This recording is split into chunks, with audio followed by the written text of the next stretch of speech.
Generation gap അല്ല, communication gap ആണ് എന്നുള്ളതാണ് നമ്മുടെ വിഷയം. അതായത് അണ്ടർസ്റ്റാൻഡിങ് ജനറേഷൻസ്.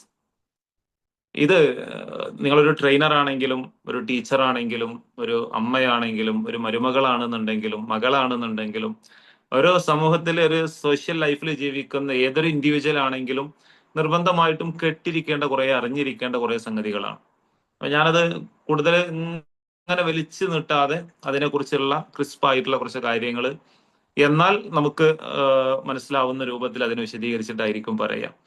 അതായത് ഏറ്റവും ഇമ്പോർട്ടന്റ് ആയിട്ട് നമ്മൾ മനുഷ്യന്മാരായി ജീവിക്കുമ്പോൾ ഏറ്റവും പ്രധാനപ്പെട്ട ഒരു കാര്യം എന്ന് പറയുന്നത് ആളുകളുമായിട്ടുള്ള കമ്മ്യൂണിക്കേഷനാണ്.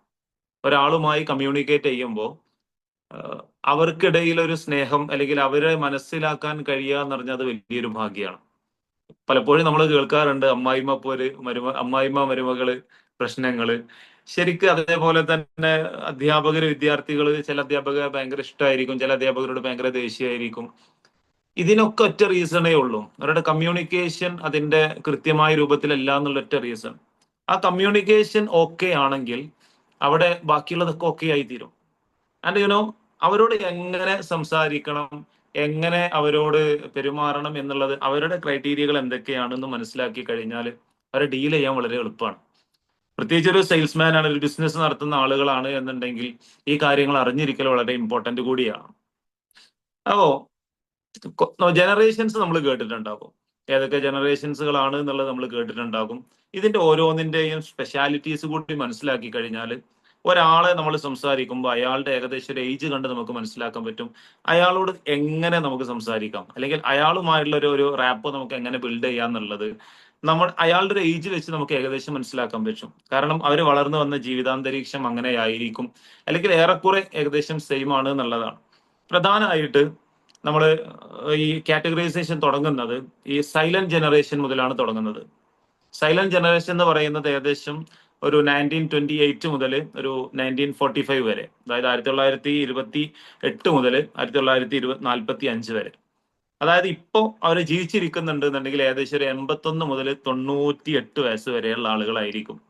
സ്വാഭാവികമായിട്ട് ഒരു ചോദ്യം ഉണ്ടാകും, ഈ സൈലന്റ് ജനറേഷന്റെ മുമ്പ്, അതായത് 1928 മുമ്പുള്ള ആളുകൾ എന്തുകൊണ്ട് ഒരു കാറ്റഗറൈസ് ചെയ്യാത്തെന്നുള്ളൊരു ചോദ്യം ഉണ്ടാകും.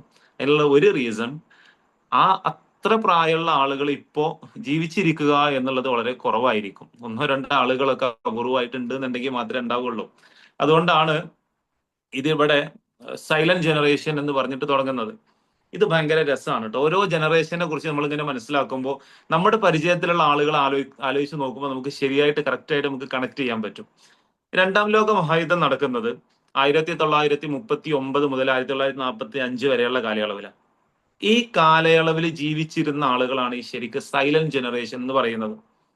ആൻഡ് അവരെ സൈലന്റ് ജനറേഷൻ എന്ന് വിളിക്കാനുള്ള റീസൺ എന്താന്ന് വെച്ചാല് യുദ്ധം ഏറ്റവും അതിന്റെ ഭീകരതയില് അവരെ അങ്ങോട്ട് അടിച്ചമർത്തി സാമ്പത്തികമായിട്ടും എല്ലാ നിലക്കും മനുഷ്യന്മാര് പറ്റേ അങ്ങോട്ട് താഴ്ചയിലെത്തി നിൽക്കുന്ന സമയമാണ്. ആ സമയത്ത് ജീവിച്ച മനുഷ്യന്മാരാണ്. രണ്ടാം ലോക മഹായുദ്ധ കാലഘട്ടത്തിൽ വലിയ സാമ്പത്തിക പ്രതിസന്ധിയും അതേപോലെ തന്നെ ദാരിദ്ര്യവും ഒക്കെ ഇങ്ങനെ കണ്ടു വളർന്ന ജനറേഷൻ ആയതുകൊണ്ട് തന്നെ സൈലന്റ് ജനറേഷൻ എന്ന് അവരെ കുറിച്ച് പറയാം. ഇവരുടെ പ്രത്യേകത എന്താന്ന് വെച്ചാൽ സ്വാഭാവികമായിട്ടും ഈ യുദ്ധം കൊടുമ്പി കൊണ്ട കാലഘട്ടത്തിൽ ജീവിച്ചിരുന്ന ആളുകളായതുകൊണ്ട് തന്നെ അവർക്ക് രാഷ്ട്രബോധം നല്ലോണം ഉണ്ടാകും. ഭയങ്കരമായിട്ട് ഒരു രാഷ്ട്രബോധം, രാഷ്ട്രീയ ബോധം ഉണ്ടാകും. പഴയ കാലത്തെ വല്യപ്പാരൊക്കെ നോക്കിയാൽ മതി, അവർക്ക് രാഷ്ട്രീയ ബോധം ഉണ്ടാകും. അത് ഭയങ്കരമായിട്ട് ഉള്ളിൽ ഉണ്ടാവുകയും ചെയ്യും. സാധാരണ നമ്മളൊക്കെ സാധാരണ കൈകാര്യം ചെയ്യുന്നത് പോലെ ആവൂല. അതായത് അവരുടെ ഒരു അച്ചടക്കം, അതേപോലെ തന്നെ കഠിനാധ്വാനം ചെയ്യാനുള്ള ഒരു ഇതുണ്ടാകും. അതേപോലെ ഒരു ഏറ്റവും വാല്യൂ ചെയ്യുന്ന ഒരു കാര്യം എന്നുള്ളത് റെസ്പെക്റ്റ് ആണ്. അവർക്ക് റെസ്പെക്റ്റ് കിട്ടണം, അത് കൊടുക്കൽ നിർബന്ധമാണ്. അത് കിട്ടിയിട്ടില്ലേ സ്വാഭാവികമായിട്ടും ആ റെസ്പെക്റ്റോട് കൂടിയല്ല നമ്മൾ സംസാരിക്കുന്നതെങ്കിൽ ഒറ്റ നോട്ടത്തിൽ തന്നെ അവർക്ക് നമ്മളോട് ദേഷ്യമാകും. ആ കമ്മ്യൂണിക്കേഷനോട് ബ്രേക്ക് ആവും, അവരുടെ ആ കണക്ഷൻ ബ്രേക്ക് ആവും. പിന്നെ അവർക്ക് നമ്മളോട് സംസാരിക്കാൻ താല്പര്യം ഉണ്ടാവില്ല. നമ്മൾ അവരുടെ നേരെ മുന്നിൽ അവർ പറയുന്നതിന്റെ മുമ്പ് നേരെ പോയിട്ടാണ്ട് ഇരുന്നു, കാൽമേലൊന്ന് കാലും കയറ്റി വെച്ചു, അല്ലെങ്കിൽ ഈ ഈ ഇരുത്താണ് ഇരിക്കുന്നത് എന്നുണ്ടെങ്കിൽ സ്വാഭാവികമായിട്ടും അവർക്ക് നമ്മളോടുള്ള ഒരു കണക്ഷൻ കട്ടാകും. അതായത് അവരുടെ ജീവിതത്തിലും അതേപോലെ തന്നെ അവരുടെ ജോലിയിലാവട്ടെ ഏത് മേഖലയിലും അവർക്ക് ഏറ്റവും കൂടുതൽ ആവശ്യമുള്ള സംഗതി റെസ്പെക്റ്റ് ആണ്. ഇപ്പൊ ഞാൻ പറഞ്ഞതുപോലെ ഒരു 80 ടു ഏകദേശം ഒരു 98 വരെ ഏജിലുള്ള ആളുകളെ കുറിച്ച് ഒന്ന് ആലോചിച്ച് നോക്കിയാൽ മതി. അവരായിട്ട് കമ്മ്യൂണിക്കേറ്റ് ചെയ്യുമ്പോൾ ശ്രദ്ധിക്കേണ്ട ഒരു കാര്യം എന്താണെന്ന് വെച്ചാൽ ഫോർമൽ ആയിട്ടുള്ള ലാംഗ്വേജ് ഉപയോഗിക്കുക എന്നുള്ളതാണ്. ഫോർമൽ ആയിട്ടുള്ള ലാംഗ്വേജ് ഉപയോഗിക്കുക എന്ന് പറഞ്ഞാൽ നമ്മൾ സാധാരണ നമ്മളെ ജെൻസി ടൈപ്പിലുള്ള സംസാരങ്ങൾ അവരോട് സംസാരിക്കുമ്പോൾ കാര്യങ്ങൾ അവർക്ക് കൃത്യമായിട്ടൊരു സ്ട്രക്ചേർഡ് ആയിട്ടുള്ള കാര്യങ്ങൾ കേൾക്കാനായിരിക്കും ഒന്നുകൂടി താല്പര്യം. എന്ന് വെച്ചാല് ഡയറക്റ്റ് ഇപ്പം ഈ എങ്ങനെയെന്നറിയോ പറയാ, ഞാൻ എന്റെ കുടുംബത്തിൽ ഒരു കല്യാണം ഉണ്ടെന്ന് വിചാരിച്ചോളൂ. കല്യാണത്തിന് സാധാരണ ഇപ്പൊ എനിക്കൊരാള് മെസ്സേജ് അയക്കാണ്, നാളെ എന്റെ വീട്ടിൽ കല്യാണമാണ് കേട്ടോ, വരണം കേട്ടോ എന്ന് പറഞ്ഞാൽ I M okay with it. പക്ഷെ ഇവരങ്ങനെയല്ല. നമ്മൾ അവർക്കൊരു മെസ്സേജ് അയച്ചിട്ടു അല്ലെങ്കിൽ നമ്മളൊരു ലെറ്റർ അയച്ചു, അതുകൊണ്ട് കാര്യമില്ല. അവരുടേത് ഫേസ് ടു ഫേസ് ആണ്. അവർക്ക് ഡയറക്റ്റ് ആയിട്ട് നമ്മൾ അവിടെ ചെന്ന് അവരോട് കണ്ട് എന്തൊക്കെയാകോ സുഖല്ലേ ചോദിച്ച് ആ റെസ്പെക്ട് കൊടുത്ത് വീട്ടില് കല്യാണം ഉണ്ട്, നിങ്ങൾ മുന്നിൽ വന്നിട്ട് വേണം അത് നടത്താൻ കേട്ടോ, നിങ്ങൾ നമ്മുടെ വീട്ടിലെ കാരണവരാണ് കേട്ടോ, ആ റെസ്പെക്ട് കൊടുത്ത് ഡയറക്റ്റ് ഒന്നെങ്കിൽ നേരിട്ട് വിളിക്കണം, അത്രയും ദൂരത്താണെങ്കിൽ മാത്രം. അതല്ല പോയി വരാവുന്ന ദൂരത്താണെങ്കിൽ അവരെ നേരെ കണ്ട് സംസാരിച്ചാല് അവർക്കൊരു സന്തോഷമായിരിക്കും. പിന്നെ എന്ത് കാര്യത്തിനും ഒരു കാര്യം നമ്മൾ ചെയ്യാൻ ഒരുങ്ങുമ്പോഴേക്കും അവര് നമ്മളോട് പറയും, ദാ ഇത് ഇങ്ങനെ ചെയ്താൽ മതി കേട്ടോ. നമ്മളോട് ഭയങ്കര, അതായത് നമ്മൾ അവരെ പരിഗണിക്കുന്നുണ്ട്, അവരുടെ വാക്കുകളെ റെസ്പെക്ട് ചെയ്യുന്നുണ്ട് അവർക്ക് തോന്നിക്കഴിഞ്ഞാൽ പിന്നെ അവരെ കയ്യിലെടുക്കാൻ വളരെ എളുപ്പമാണ്. ആ ആളുകൾ ഇപ്പൊ നിങ്ങളെ വീട്ടിലുണ്ട് എന്നുണ്ടെങ്കിൽ സംസാരിക്കാൻ ഒരു വിഷയം കിട്ടുന്നില്ലെങ്കിൽ വെറുതെ ഇന്നത്തെ രാഷ്ട്രീയം ഒന്ന് വെറുതെ ഒന്ന് ഇട്ട് നോക്കിയാൽ മതി. പത്രത്തിലെ മുക്കും മൂലയും അടക്കം അവര് വായിച്ച് ഇങ്ങനെ വെച്ചിട്ട് പറയാൻ തുടങ്ങും. അത് ഇപ്പം പ്രിയദർശിനി എന്ന് പറഞ്ഞിട്ട് സംഭവം തുടങ്ങി. സ്ത്രീകൾക്ക് നല്ല കാര്യല്ലേ ഒരു പറയാൻ തുടങ്ങും. നമ്മൾ വെറുതെ ഒന്ന് ഇടക്കൊന്ന് മൂളി കൊടുക്കുക, ഇടക്കൊന്ന് ഇങ്ങനെ ഒന്ന് പ്രൊമോട്ട് ചെയ്ത് കൊടുക്കുക, അത് മാത്രം മതിയാകും. ഒരു ഭയങ്കര ഹാപ്പി ആയിരിക്കും. ആൻഡ് യുനോ ഇവരുടെ എന്താണ് എക്സ്പീരിയൻസിനെ നമ്മൾ റെസ്പെക്ട് ചെയ്യണം. നമ്മളൊരു കാര്യം പറയുമ്പോൾ ആ കാര്യത്തിൽ നമ്മളൊരു ക്ലാരിറ്റി ഇല്ലാതെ നിൽക്കുന്ന സമയത്ത് അവര് പറയാണ് ഇത് ഇങ്ങനെ ചെയ്താൽ മതി എന്ന് പറയുമ്പോൾ അതൊന്നും പഴയ കാലല്ല കാക്കുവോ എന്ന് പറയുന്നതിന് പകരം അത് നല്ലൊരു മാർഗമാണ് കേട്ടോ, ഞാൻ അത് പറ്റുമെന്ന് നോക്കട്ടെ, ഒന്ന് റെസ്പെക്ട് ചെയ്താൽ മതി. നമ്മൾ അതിനെ ഡിനൈ ചെയ്യുന്നതിന് പകരം നമുക്ക് അറിയാം ഈ ഒരു ടൈമിൽ അത് പോസിബിൾ അല്ല നമുക്ക് 100% ഉറപ്പാണെങ്കിൽ പോലും അവരുടെ വാക്കിനെ റെസ്പെക്ട് ചെയ്തതെന്ന് അറിയുമ്പോൾ അവർക്ക് കിട്ടുന്ന ഒരു ഫീൽ ഉണ്ട്. അതായത് ഇനി അതിൽ എന്തെങ്കിലും ഒരു പിഴവ് സംഭവിച്ചാൽ പോലും അവർ പറയും സാരില്ലടാ ഞാനില്ലേ നമുക്ക് ശരിയാക്കാന്ന് പറഞ്ഞ് അവർ കൂടെ നിൽക്കും. എന്തുകൊണ്ട് ആ കണക്ഷൻ നമുക്ക് കിട്ടുന്നില്ല എന്ന് വെച്ചാല് അവരുമായിട്ടുള്ള കമ്മ്യൂണിക്കേഷൻ ഈ രൂപത്തിൽ ഒന്ന് മുന്നോട്ട് കൊണ്ടുപോയി വെക്കിയാൽ മതി. നമുക്ക് നമ്മുടേതായിട്ടുള്ള കുറെ ചിന്താഗതികളുണ്ട്. നമ്മുടെ ഓരോരുത്തര കാലഘട്ടത്തെ കുറിച്ച് ഞാൻ പറയൂ കേട്ടോ. ഈ പ്രായത്തിലുള്ള ആരും ഇപ്പൊ ഈ കൂട്ടത്തിലില്ല, ഈ ഇരിക്കുന്ന കൂട്ടത്തിൽ ആരും ഈ ഒരു സൈലന്റ് ജനറേഷനിൽ ഉണ്ടാകൂല. പക്ഷെ അങ്ങനെയുള്ള ആളുകൾ നമ്മുടെ വീട്ടിലുണ്ടാകും. അപ്പൊ അവരെ ഒന്ന് പോയിട്ട് അവരോട് ഇനി ഒന്നും സംസാരിക്കാൻ ഒന്നും ഇല്ലെങ്കിൽ അവർക്ക് ഓക്കെയാണ്. പക്ഷെ നമ്മൾ ആദ്യം കയറി ചെല്ലുമ്പോൾ അവരുടെ ഒന്ന് അടുത്ത് പോയിട്ട് എന്തൊക്കെ സുഖല്ലേ, ഞങ്ങളൊക്കെ ഒന്ന് കാണാന്ന് വിചാരിച്ച് വന്നതാണ് കേട്ടോ, ഒറ്റ വാക്ക് മതിയാകും.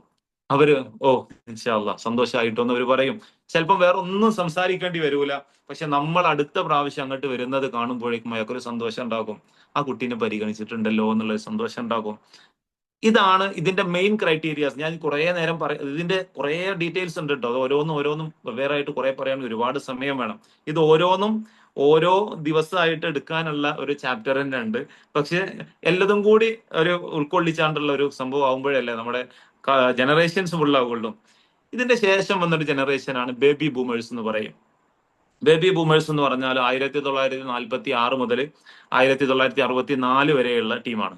ഈ കാലയളവിൽ ജനിച്ച ആരെങ്കിലും കൂട്ടത്തിൽ ഉണ്ട് എന്നുണ്ടെങ്കിൽ ഒന്ന് യെസ് എന്ന് കമന്റ് ചെയ്താളി കേട്ടോ. അതായത് ഏകദേശം ഒരു 62 വയസ്സ് മുതൽ 80 വയസ്സ് വരെ. ഇപ്പൊ ഈ കൂട്ടത്തിൽ ആരും അത്ര പ്രായമുള്ളവർ ഇല്ല എന്നാണ് എനിക്ക് തോന്നുന്നത്.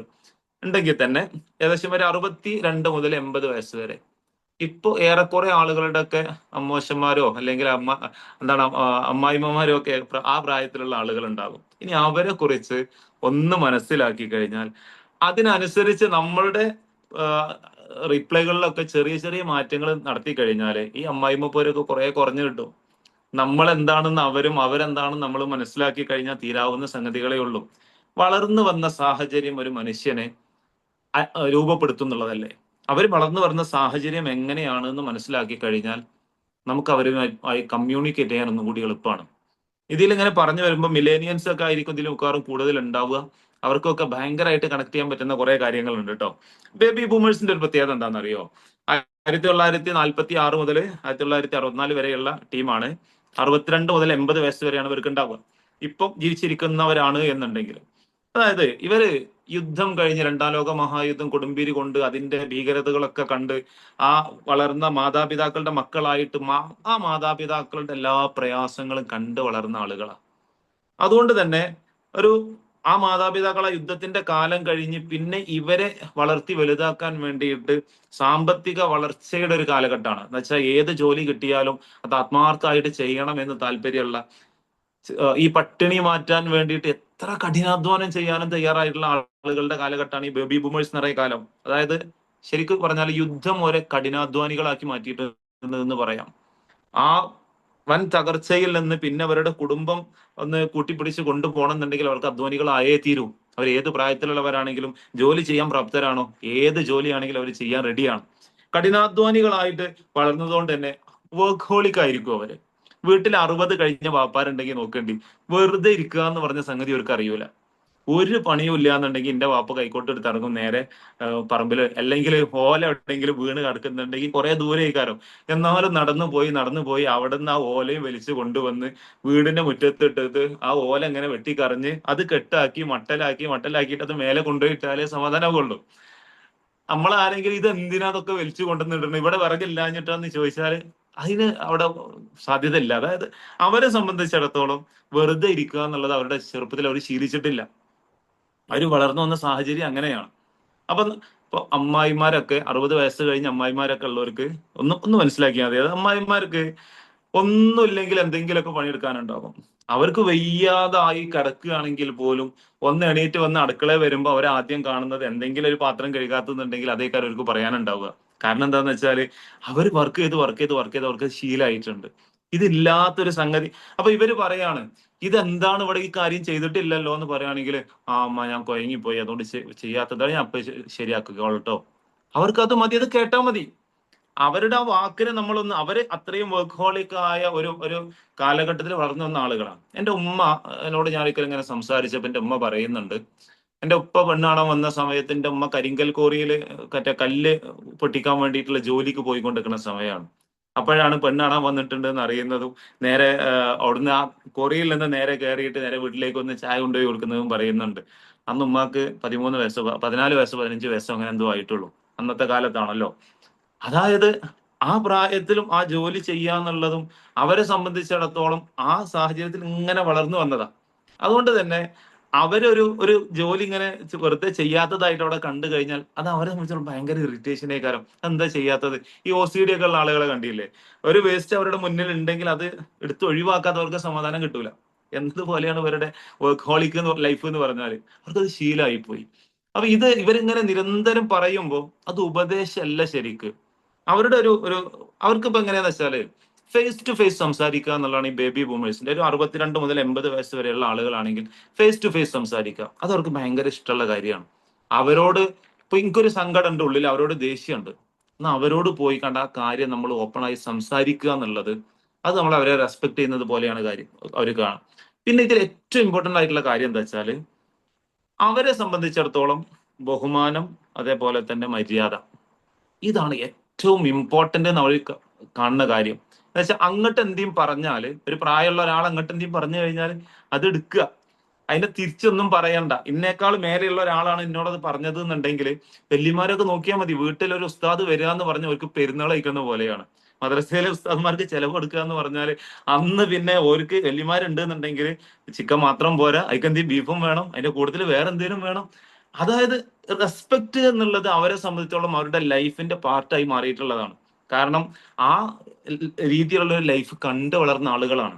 അപ്പൊ നമ്മൾ അവരോട് പോയിട്ട് ഇതെന്തിനാ എത്ര തോന്നെ നിങ്ങൾ വലിയ സംഭവമാക്കണത് എന്ന് ചോദിച്ചിട്ട് കാര്യമില്ല.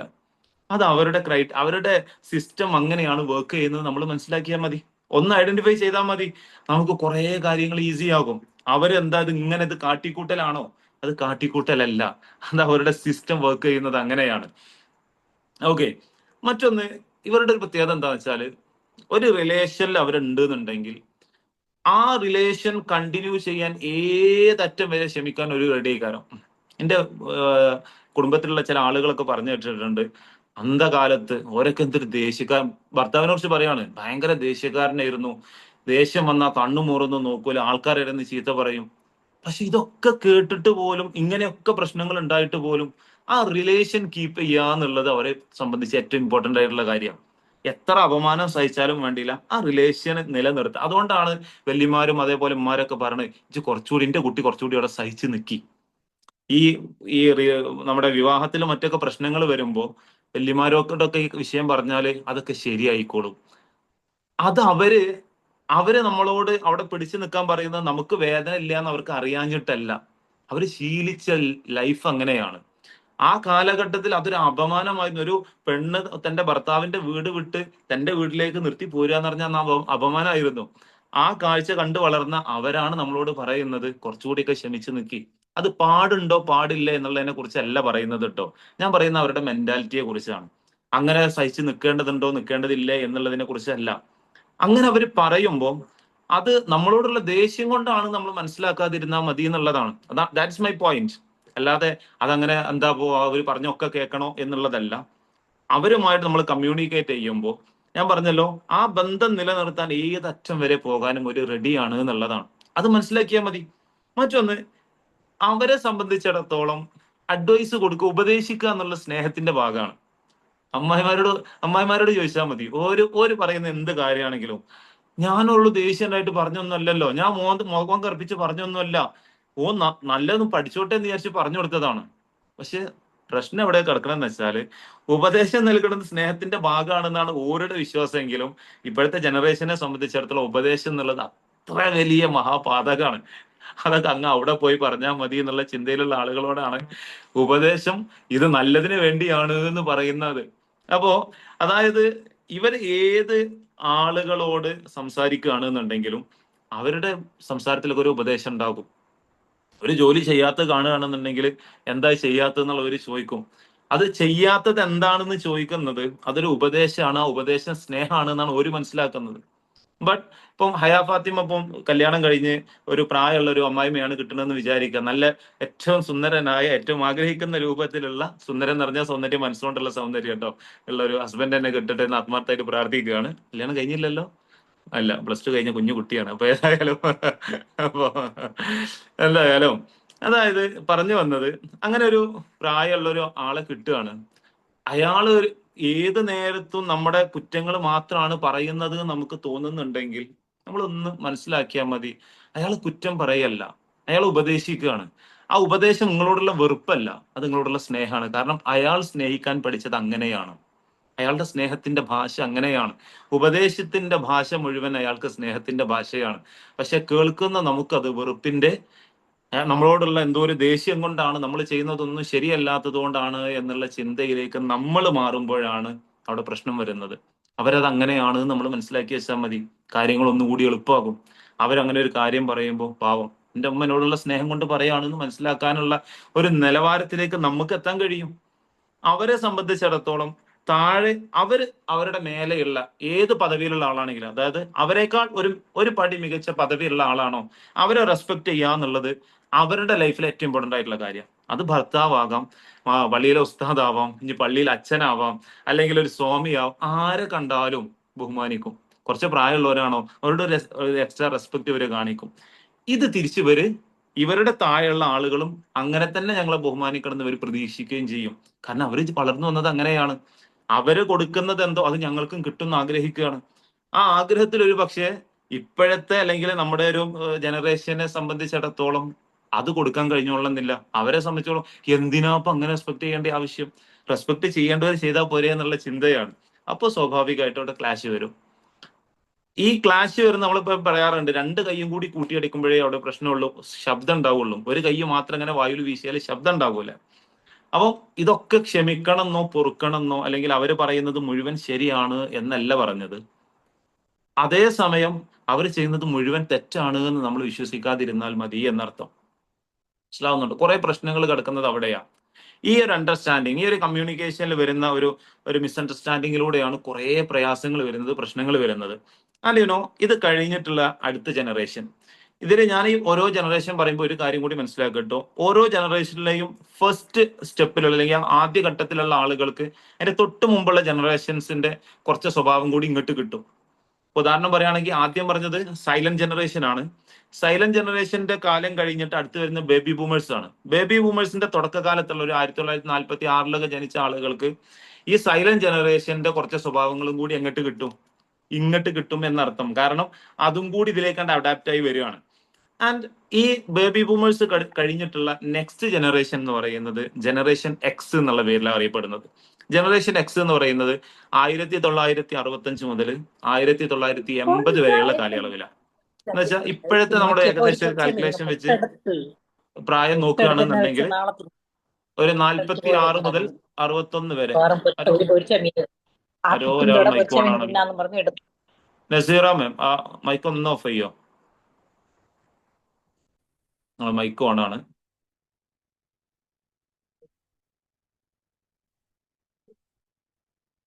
ഓക്കെ, ഓഫായി പോയോ? എന്നെ തല കുത്തിനെയാണോ ഇപ്പം കാണുന്നത്? യെസ്, ഒറ്റ മിനിറ്റ്, അതൊന്ന് ശരിയാക്കി കാട്ടെ.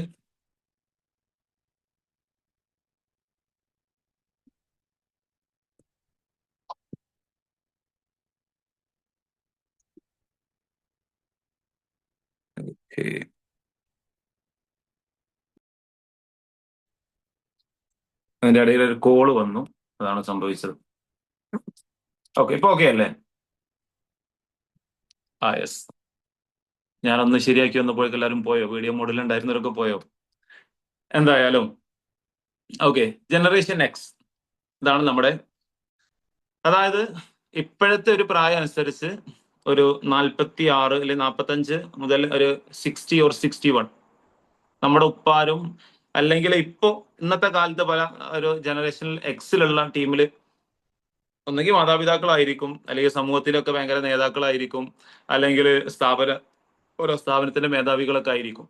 ആ റേഞ്ചിലിരിക്കുന്ന ആളുകളായിരിക്കും കേട്ടോ, മിക്കവാറും മാതാപിതാക്കളായിരിക്കും. ആൻഡ് ഈ ജനറേഷൻ എക്സ് ഇവരുടെ ഏറ്റവും പ്രധാനപ്പെട്ട ഒരു കാര്യം, ഇപ്പൊ ജനറേഷൻ എക്സിലുള്ള ആളുകളായിരിക്കും, ചെറുപ്പക്കാരായിട്ടുള്ള ആളുകളുണ്ടെങ്കിൽ ഓരോ മാതാപിതാക്കളൊക്കെ ജനറേഷൻ എക്സിലുള്ള ആളുകളായിരിക്കും. ഒരു 46 മുതൽ 61 വയസ്സ് വരെയുള്ള പ്രായത്തിൽ കേട്ടോ. ഇവരെ സംബന്ധിച്ചിടത്തോളം കാര്യം എന്താ വെച്ചാല് എല്ലാ കാര്യങ്ങളും അവർക്ക് സ്വന്തം ചെയ്യേണ്ടി വരും. ഓരോ കാര്യങ്ങളൊക്കെ അവർക്ക് സ്വയം ചെയ്യേണ്ട ആളുകളായിരിക്കും. എന്താ ഇതിന്റെ കാരണം എന്നറിയോ? ഇതിന് തൊട്ട് മുമ്പ് ഉണ്ടായിരുന്നത് ബേബി ബൂമേഴ്സ് ആയിരുന്നു. ഇവരുടെ ബേബി ബൂമേഴ്സ് ആയിട്ടുള്ള ആളുകൾ അവരുടെ കുടുംബത്തിന്റെ കാര്യങ്ങൾ നോക്കാൻ വേണ്ടിയിട്ടുള്ള സമയമൊക്കെ ജോലിയിലായിരിക്കും. സ്വാഭാവികമായിട്ടും മക്കളായി വളർന്നു വരുന്ന ജനറേഷൻ എക്സിൽ പെട്ട ആളുകൾക്ക് ഓരോ എല്ലാ കാര്യങ്ങളും ഒരു സ്വയം ചെയ്ത് ഓരോ കാര്യം അവർക്ക് സ്വയം ചെയ്യേണ്ടി വരും. ജനറേഷൻ എക്സിലുള്ള ആളുകളുടെ ഒരു സ്വഭാവം അങ്ങനെയാണ്. സ്വന്തം കാര്യം വേറെ ആരെങ്കിലും ചെയ്തു കൊടുക്കുക എന്നുള്ളത് അവരെ സംബന്ധിച്ചിടത്തോളം ഭയങ്കര ഇടങ്ങേറായിരിക്കും. നിങ്ങൾക്ക് ചില ആളുകൾക്കെങ്കിലും അത് കണക്ട് ചെയ്യാൻ പറ്റും. നിങ്ങളെ ഉപ്പാന്റെ ചിലപ്പം കാര്യം അങ്ങനെയായിരിക്കും. ഉപ്പാക്ക് സ്വന്തം എന്തെങ്കിലും കാര്യം ഉണ്ടെന്നുണ്ടെങ്കിൽ അത് ഉപ്പന്നെ ഒറ്റക്ക് പോയി ചെയ്തെങ്കിലേ സാറ്റിസ്ഫാക്ഷൻ കിട്ടുള്ളൂ. ചെയ്തു കൊടുത്താൽ സന്തോഷമാണ്, പക്ഷെ അതൊന്ന് സാറ്റിസ്ഫൈഡ് ആവണം എന്നുണ്ടെങ്കിൽ സ്വയം ചെയ്യേണ്ടി വരും. ഒരു കാര്യം ചെയ്യണമെന്നുണ്ടെങ്കിൽ ഇപ്പം ചില ആളുകൾക്ക് ഉണ്ടാകും, ഡ്രസ്സ് സ്വയം അലക്കിയെങ്കിൽ മാത്രമേ ആ ഡ്രസ്സ് അവർക്ക് ഓക്കെ ആവുള്ളൂ. വേറെ ആരലക്കിയാലും അത് സമാധാനം ആകൂല. അല്ലെങ്കിൽ പാർട്ണർ അലക്കേണ്ടി വരും, വൈഫ് അലക്കേണ്ടി വരും, എന്നാ കുറെ സമാധാനം കിട്ടും. എന്റെ കൂട്ടുകാരന്റെ ഒരു ഉപ്പയുണ്ട്. അയാളുടെ പ്രത്യേകത എന്താന്ന് വെച്ചാല് അയാള് ചിക്കൻ കഴിക്കൂല, ബീഫ് കഴിക്കൂല, ആട് കഴിക്കൂല, ഇതൊന്നും കഴിക്കൂല. പക്ഷെ അയാൾ സ്വയം അറുത്തതാണെന്നുണ്ടെങ്കിൽ അയാൾ കഴിക്കും. അയാൾ സ്വയം അറുത്തതാവണം എങ്കിൽ അയാൾക്ക് ഓക്കെയാണ്. അങ്ങനെയുള്ള ആളുകൾ ഉണ്ടാവും. അതായത് അവരെ സംബന്ധിച്ചിടത്തോളം എന്ന് വെച്ചാല് സ്വന്തം കാര്യം ഒറ്റയ്ക്ക് ചെയ്യുക എന്നുള്ളത് അത് അവര് ശീലിച്ചു വന്ന കാര്യമാണ്. ആൻഡ് ഒരു പ്രോബ്ലം വന്നു കഴിഞ്ഞാൽ അത് സ്വയം പരിഹരിക്കാൻ ശ്രമിക്കും. അത് കുടുംബത്തിലാവട്ടെ, മറ്റുള്ള പ്രയാസങ്ങളാവട്ടെ, ആരെങ്കിലും ഒരാളൊന്ന് ഹെൽപ്പ് ചെയ്യാന്ന് വിചാരിച്ചിട്ട് നമ്മൾ അതിലെന്ത് ഇടപെടുകയാണെന്നുണ്ടെങ്കിൽ അത് ഞാൻ നോക്കിക്കോളാം, എന്റെ കാര്യം നോക്കാം, എനിക്കറിയാം, 10 കൊല്ലമായി ഞാൻ അവിടെ ജീവിക്കണേ, ഇതിന്റെ അത്ര ഇതൊന്നും അങ്കയിലില്ലല്ലോ, വലിയ വർത്താനം വന്നിട്ടുണ്ട് എന്ന് പറയാൻ, അത് അവർക്ക് നമ്മളോടുള്ള ദേഷ്യം കൊണ്ടല്ല, അവർ ശീലിച്ചു പോയത് അങ്ങനെയാണ് എന്നുള്ളത് കൊണ്ടാണ്. ആൻഡ് ഇവരുടെ പ്രത്യേകത എന്താ വെച്ചാല് പ്രായോഗികതക്ക് ഭയങ്കര ഇമ്പോർട്ടൻസ് നൽകുന്ന ആളുകളാണ്. അത് ഒരു കാര്യം ചെയ്യുകയാണെങ്കിൽ പ്രായോഗികമായിട്ടുള്ള അതിന്റെ വശങ്ങളൊക്കെ നോക്കും. അതായത് നമ്മളെ തിയറീസോ കാര്യങ്ങളോ ഒന്നുമല്ല, അത് ആക്ഷൻ അതിനാണ്. അതായത് കുടുംബം, ജോലി, അതേപോലെ സാമ്പത്തിക, ഈ എക്കണോമിക്കല്, ആ ഇത് ഭയങ്കര ഗൗരവത്തിൽ കാണുന്ന ആളുകളാണ്. ഓരോ സംബന്ധിച്ചിടത്തോളം 20 കൊല്ലം ഒരു ഗൾഫിൽ പോയി നിന്നാലും ഒരു കുഴപ്പമുണ്ടാവില്ല. 40 കൊല്ലം ഗൾഫിൽ കുടുംബത്തിന് വേണ്ടി നിന്നാലും അവർക്ക് ഒരു കുഴപ്പം ഉണ്ടാവില്ല. അവരുടെ ഫാമിലി സേഫ് ആണല്ലോ എന്നുള്ളതായിരിക്കും അവരുടെ മനസ്സിലുണ്ടാവുന്ന ചിന്ത. മനസ്സിലാവുന്നുണ്ടോ? നമ്മുടെ ഉപ്പാരൊക്കെ അങ്ങനെയാണ്. എന്റെ ഉപ്പയൊക്കെ ഏകദേശം 25-30 കൊല്ലത്തോളം ഗൾഫ് ജീവിതം കഴിച്ചു കൂട്ടിയ മനുഷ്യനാണ്. ഇവരെ സംബന്ധിച്ചിടത്തോളം ഞങ്ങള് മക്കളും ഞങ്ങളുടെ ഉമ്മയും ഒക്കെ സന്തോഷമായിരിക്കുക എന്നുള്ളതാണ് ആ മനുഷ്യന്റെ സന്തോഷം എന്ന് പറയുന്നത്. നമ്മുടെയൊക്കെ ഉപ്പാര് അങ്ങനെ ചിന്തിക്കുന്ന ആളുകളായിരിക്കും. ഞാൻ എൻ്റെ ഒരു കൂട്ടുകാരൻ്റെ സംസാരിച്ചപ്പോൾ അയാൾ പറഞ്ഞൊരു കാര്യമുണ്ട്. അയാളുടെ ഭാര്യ അയാളുടെ ഭാര്യ ആ വീട്ടിലെ ഭാര്യയുടെ വീട്ടിൽ ഒറ്റ മോളാണ്. ആ ഒറ്റ മോളായതുകൊണ്ട് തന്നെ ഉപ്പ മരുമകനായിട്ടുള്ള ഇയാളോട് പറയുന്നത്, മോൻ ഗൾഫിക്കൊന്നും പോണ്ട, ഓളെ കാര്യം നോക്കാൻ ഞാനുണ്ട്. ഇപ്പൊ ആ വീട്ടിലേക്ക് കയറി വന്നുകൊണ്ട് ഈ എന്റെ മോനാണ്, എന്റെ കാര്യം ഞാൻ നോക്കിക്കോളാം, അനക്ക് നാട്ടിൽ നിന്നിട്ട് പൈസ ഇല്ലെങ്കിൽ ഈ ബേജാറാവണ്ട, ഗൾഫിക്ക് ഇങ്ങോട്ട് കയറണ്ട, നിങ്ങൾക്കും വേണ്ടി ജീവിതം തീർക്കാൻ ഞാനുണ്ട്. അതൊരു മനുഷ്യനാണ്. കുടുംബത്തിന് വേണ്ടി എത്രയധികം ഉരുകി തീർന്നാലും ഒരു പ്രയാസമില്ലാതെ ഒരു സങ്കടവും പറയാതെ കുടുംബത്തിന് വേണ്ടി ഉരുകി ജീവിക്കാൻ തയ്യാറായിട്ടുള്ള ആളുകളാണ് ഈ ജനറേഷൻ എക്സ് എന്ന് പറയുന്നത്. അവരെ സംബന്ധിച്ചിടത്തോളം കുടുംബം അവരൊരു ജോലി ഏൽപ്പിച്ചാൽ മതി, അത്ര ആത്മാർത്ഥമായിട്ട് ചെയ്യുന്ന മനുഷ്യന്മാരുണ്ടാകൂല. സ്വന്തം, അതായത് അവരൊരു ബേക്കറിയുടെ നടത്തിപ്പുകാരനാണെന്നുണ്ടെങ്കിൽ സ്വന്തം ഷോപ്പ് പോലെ ആയിരിക്കും അവരത് കൊണ്ടെടുക്കുക. ഒരു രൂപന്റെ നഷ്ടം വരുന്നത് പോലും സഹിക്കൂല, അതിന്റെ ഒരു കണക്ക് പഴച്ചു പോണത് അവർക്ക് സഹിക്കൂല. അത് അവര് സ്വന്തം വീട് പോലെ, സ്വന്തം ഉത്തരവാദിത്തമായിട്ട് അവരതങ്ങനെ കൊണ്ട് നടക്കും. അത് ഈ ജനറേഷൻ എക്സിന്റെ ഒരു കാറ്റഗറിയിലുള്ള ഒരു കാര്യമാണ്. അതുകൊണ്ട് തന്നെ അവരോട് സംസാരിക്കുമ്പോൾ അവരുടെ കുടുംബത്തെ കുറിച്ച് ചോദിച്ചാൽ മതി, അവർ പറയാൻ തുടങ്ങും മക്കളുടെ കാര്യങ്ങള്. ഒരു 45 മുതൽ ഒരു 60 വയസ്സുള്ള ആളുകളോട് അവരുടെ മക്കളെ കുറിച്ച്, അവരുടെ ഉമ്മയെ കുറിച്ച്, അവരുടെ ജോലിയെ കുറിച്ചൊക്കെ ചോദിച്ചു നോക്കി, അവർക്ക് വാതോരാതെ കുറെ പറയാനുണ്ടാകും. അതിനപ്പുറത്തേക്ക് അവർക്ക് കുറെ കാര്യങ്ങളും രാഷ്ട്രീയ ബോധം അവർക്ക് ഉണ്ടാകും. പക്ഷെ രാഷ്ട്രീയത്തെക്കാൾ അവർക്ക് കൂടുതൽ താല്പര്യം അവരുടെ കുടുംബത്തോടായിരിക്കും. ഏതൊരു കാര്യത്തിൽ എന്തിനിറങ്ങി പുറപ്പെട്ടാലും അവർക്ക് തിരിച്ചു ചെല്ലാനൊരു ഇടം എന്റെ കുടുംബം ഉണ്ട് എന്നുള്ള വിശ്വാസത്തിലായിരിക്കും. ആ വിശ്വാസത്തിൽ നിന്ന് എന്തെങ്കിലും ഒരു പ്രയാസം മക്കളിൽ നിന്നോ മരുമക്കളിൽ നിന്നോ ഉണ്ടാകുമ്പോഴാണ് ഇത് എന്റെ അടുത്ത് കിട്ടൂലേ, എനിക്ക് ഉണ്ടാകൂലേ എന്നുള്ള പേടി അവർക്ക് ഉണ്ടാവുക. അതുകൊണ്ടാണ് അവർക്ക് ആ സങ്കടം വരുന്നത്. അവര് ജീവിച്ചത് മുഴുവൻ കുടുംബത്തിന് വേണ്ടിയിട്ടാണ്. അപ്പോ പെട്ടെന്ന് ഒരു മരുമകൾ കയറി വരുന്നു, അല്ലെങ്കിൽ മരുമകൻ കയറി വരുന്നു, അവരുടെ കുട്ടിയുടെ സ്നേഹം അയാളിലേക്ക് പകർന്നു നൽകപ്പെടുന്നു എന്നുള്ള പേടി, അല്ലെങ്കിൽ ഞാൻ ഇത്ര കാലം എന്റെ കുടുംബത്തിന് വേണ്ടി ചെയ്തത് ഒന്നും അല്ലാതായി തീരുവോ എന്നുള്ള പേടിയിലാണ് അവരത് പറയുന്നത്.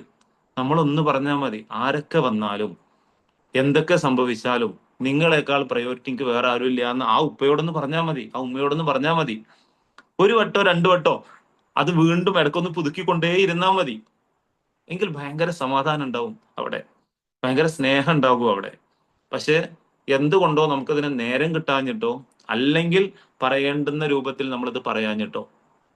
ഞാനിതൊക്കെ പറയുമ്പോൾ ഞാനിതെല്ലാം തികഞ്ഞ ആളാണ്, ഞാൻ ഇവരൊക്കെ മനസ്സിലാക്കി അത്രമേൽ ഭയങ്കരമായിട്ട് കൊണ്ട് നടക്കുന്ന ഒരു മനുഷ്യനാണെന്ന് വിചാരിക്കരുത്. മിസ്റ്റേക്കുകൾ വരാം, പ്രയാസങ്ങൾ ഉണ്ടാവാം.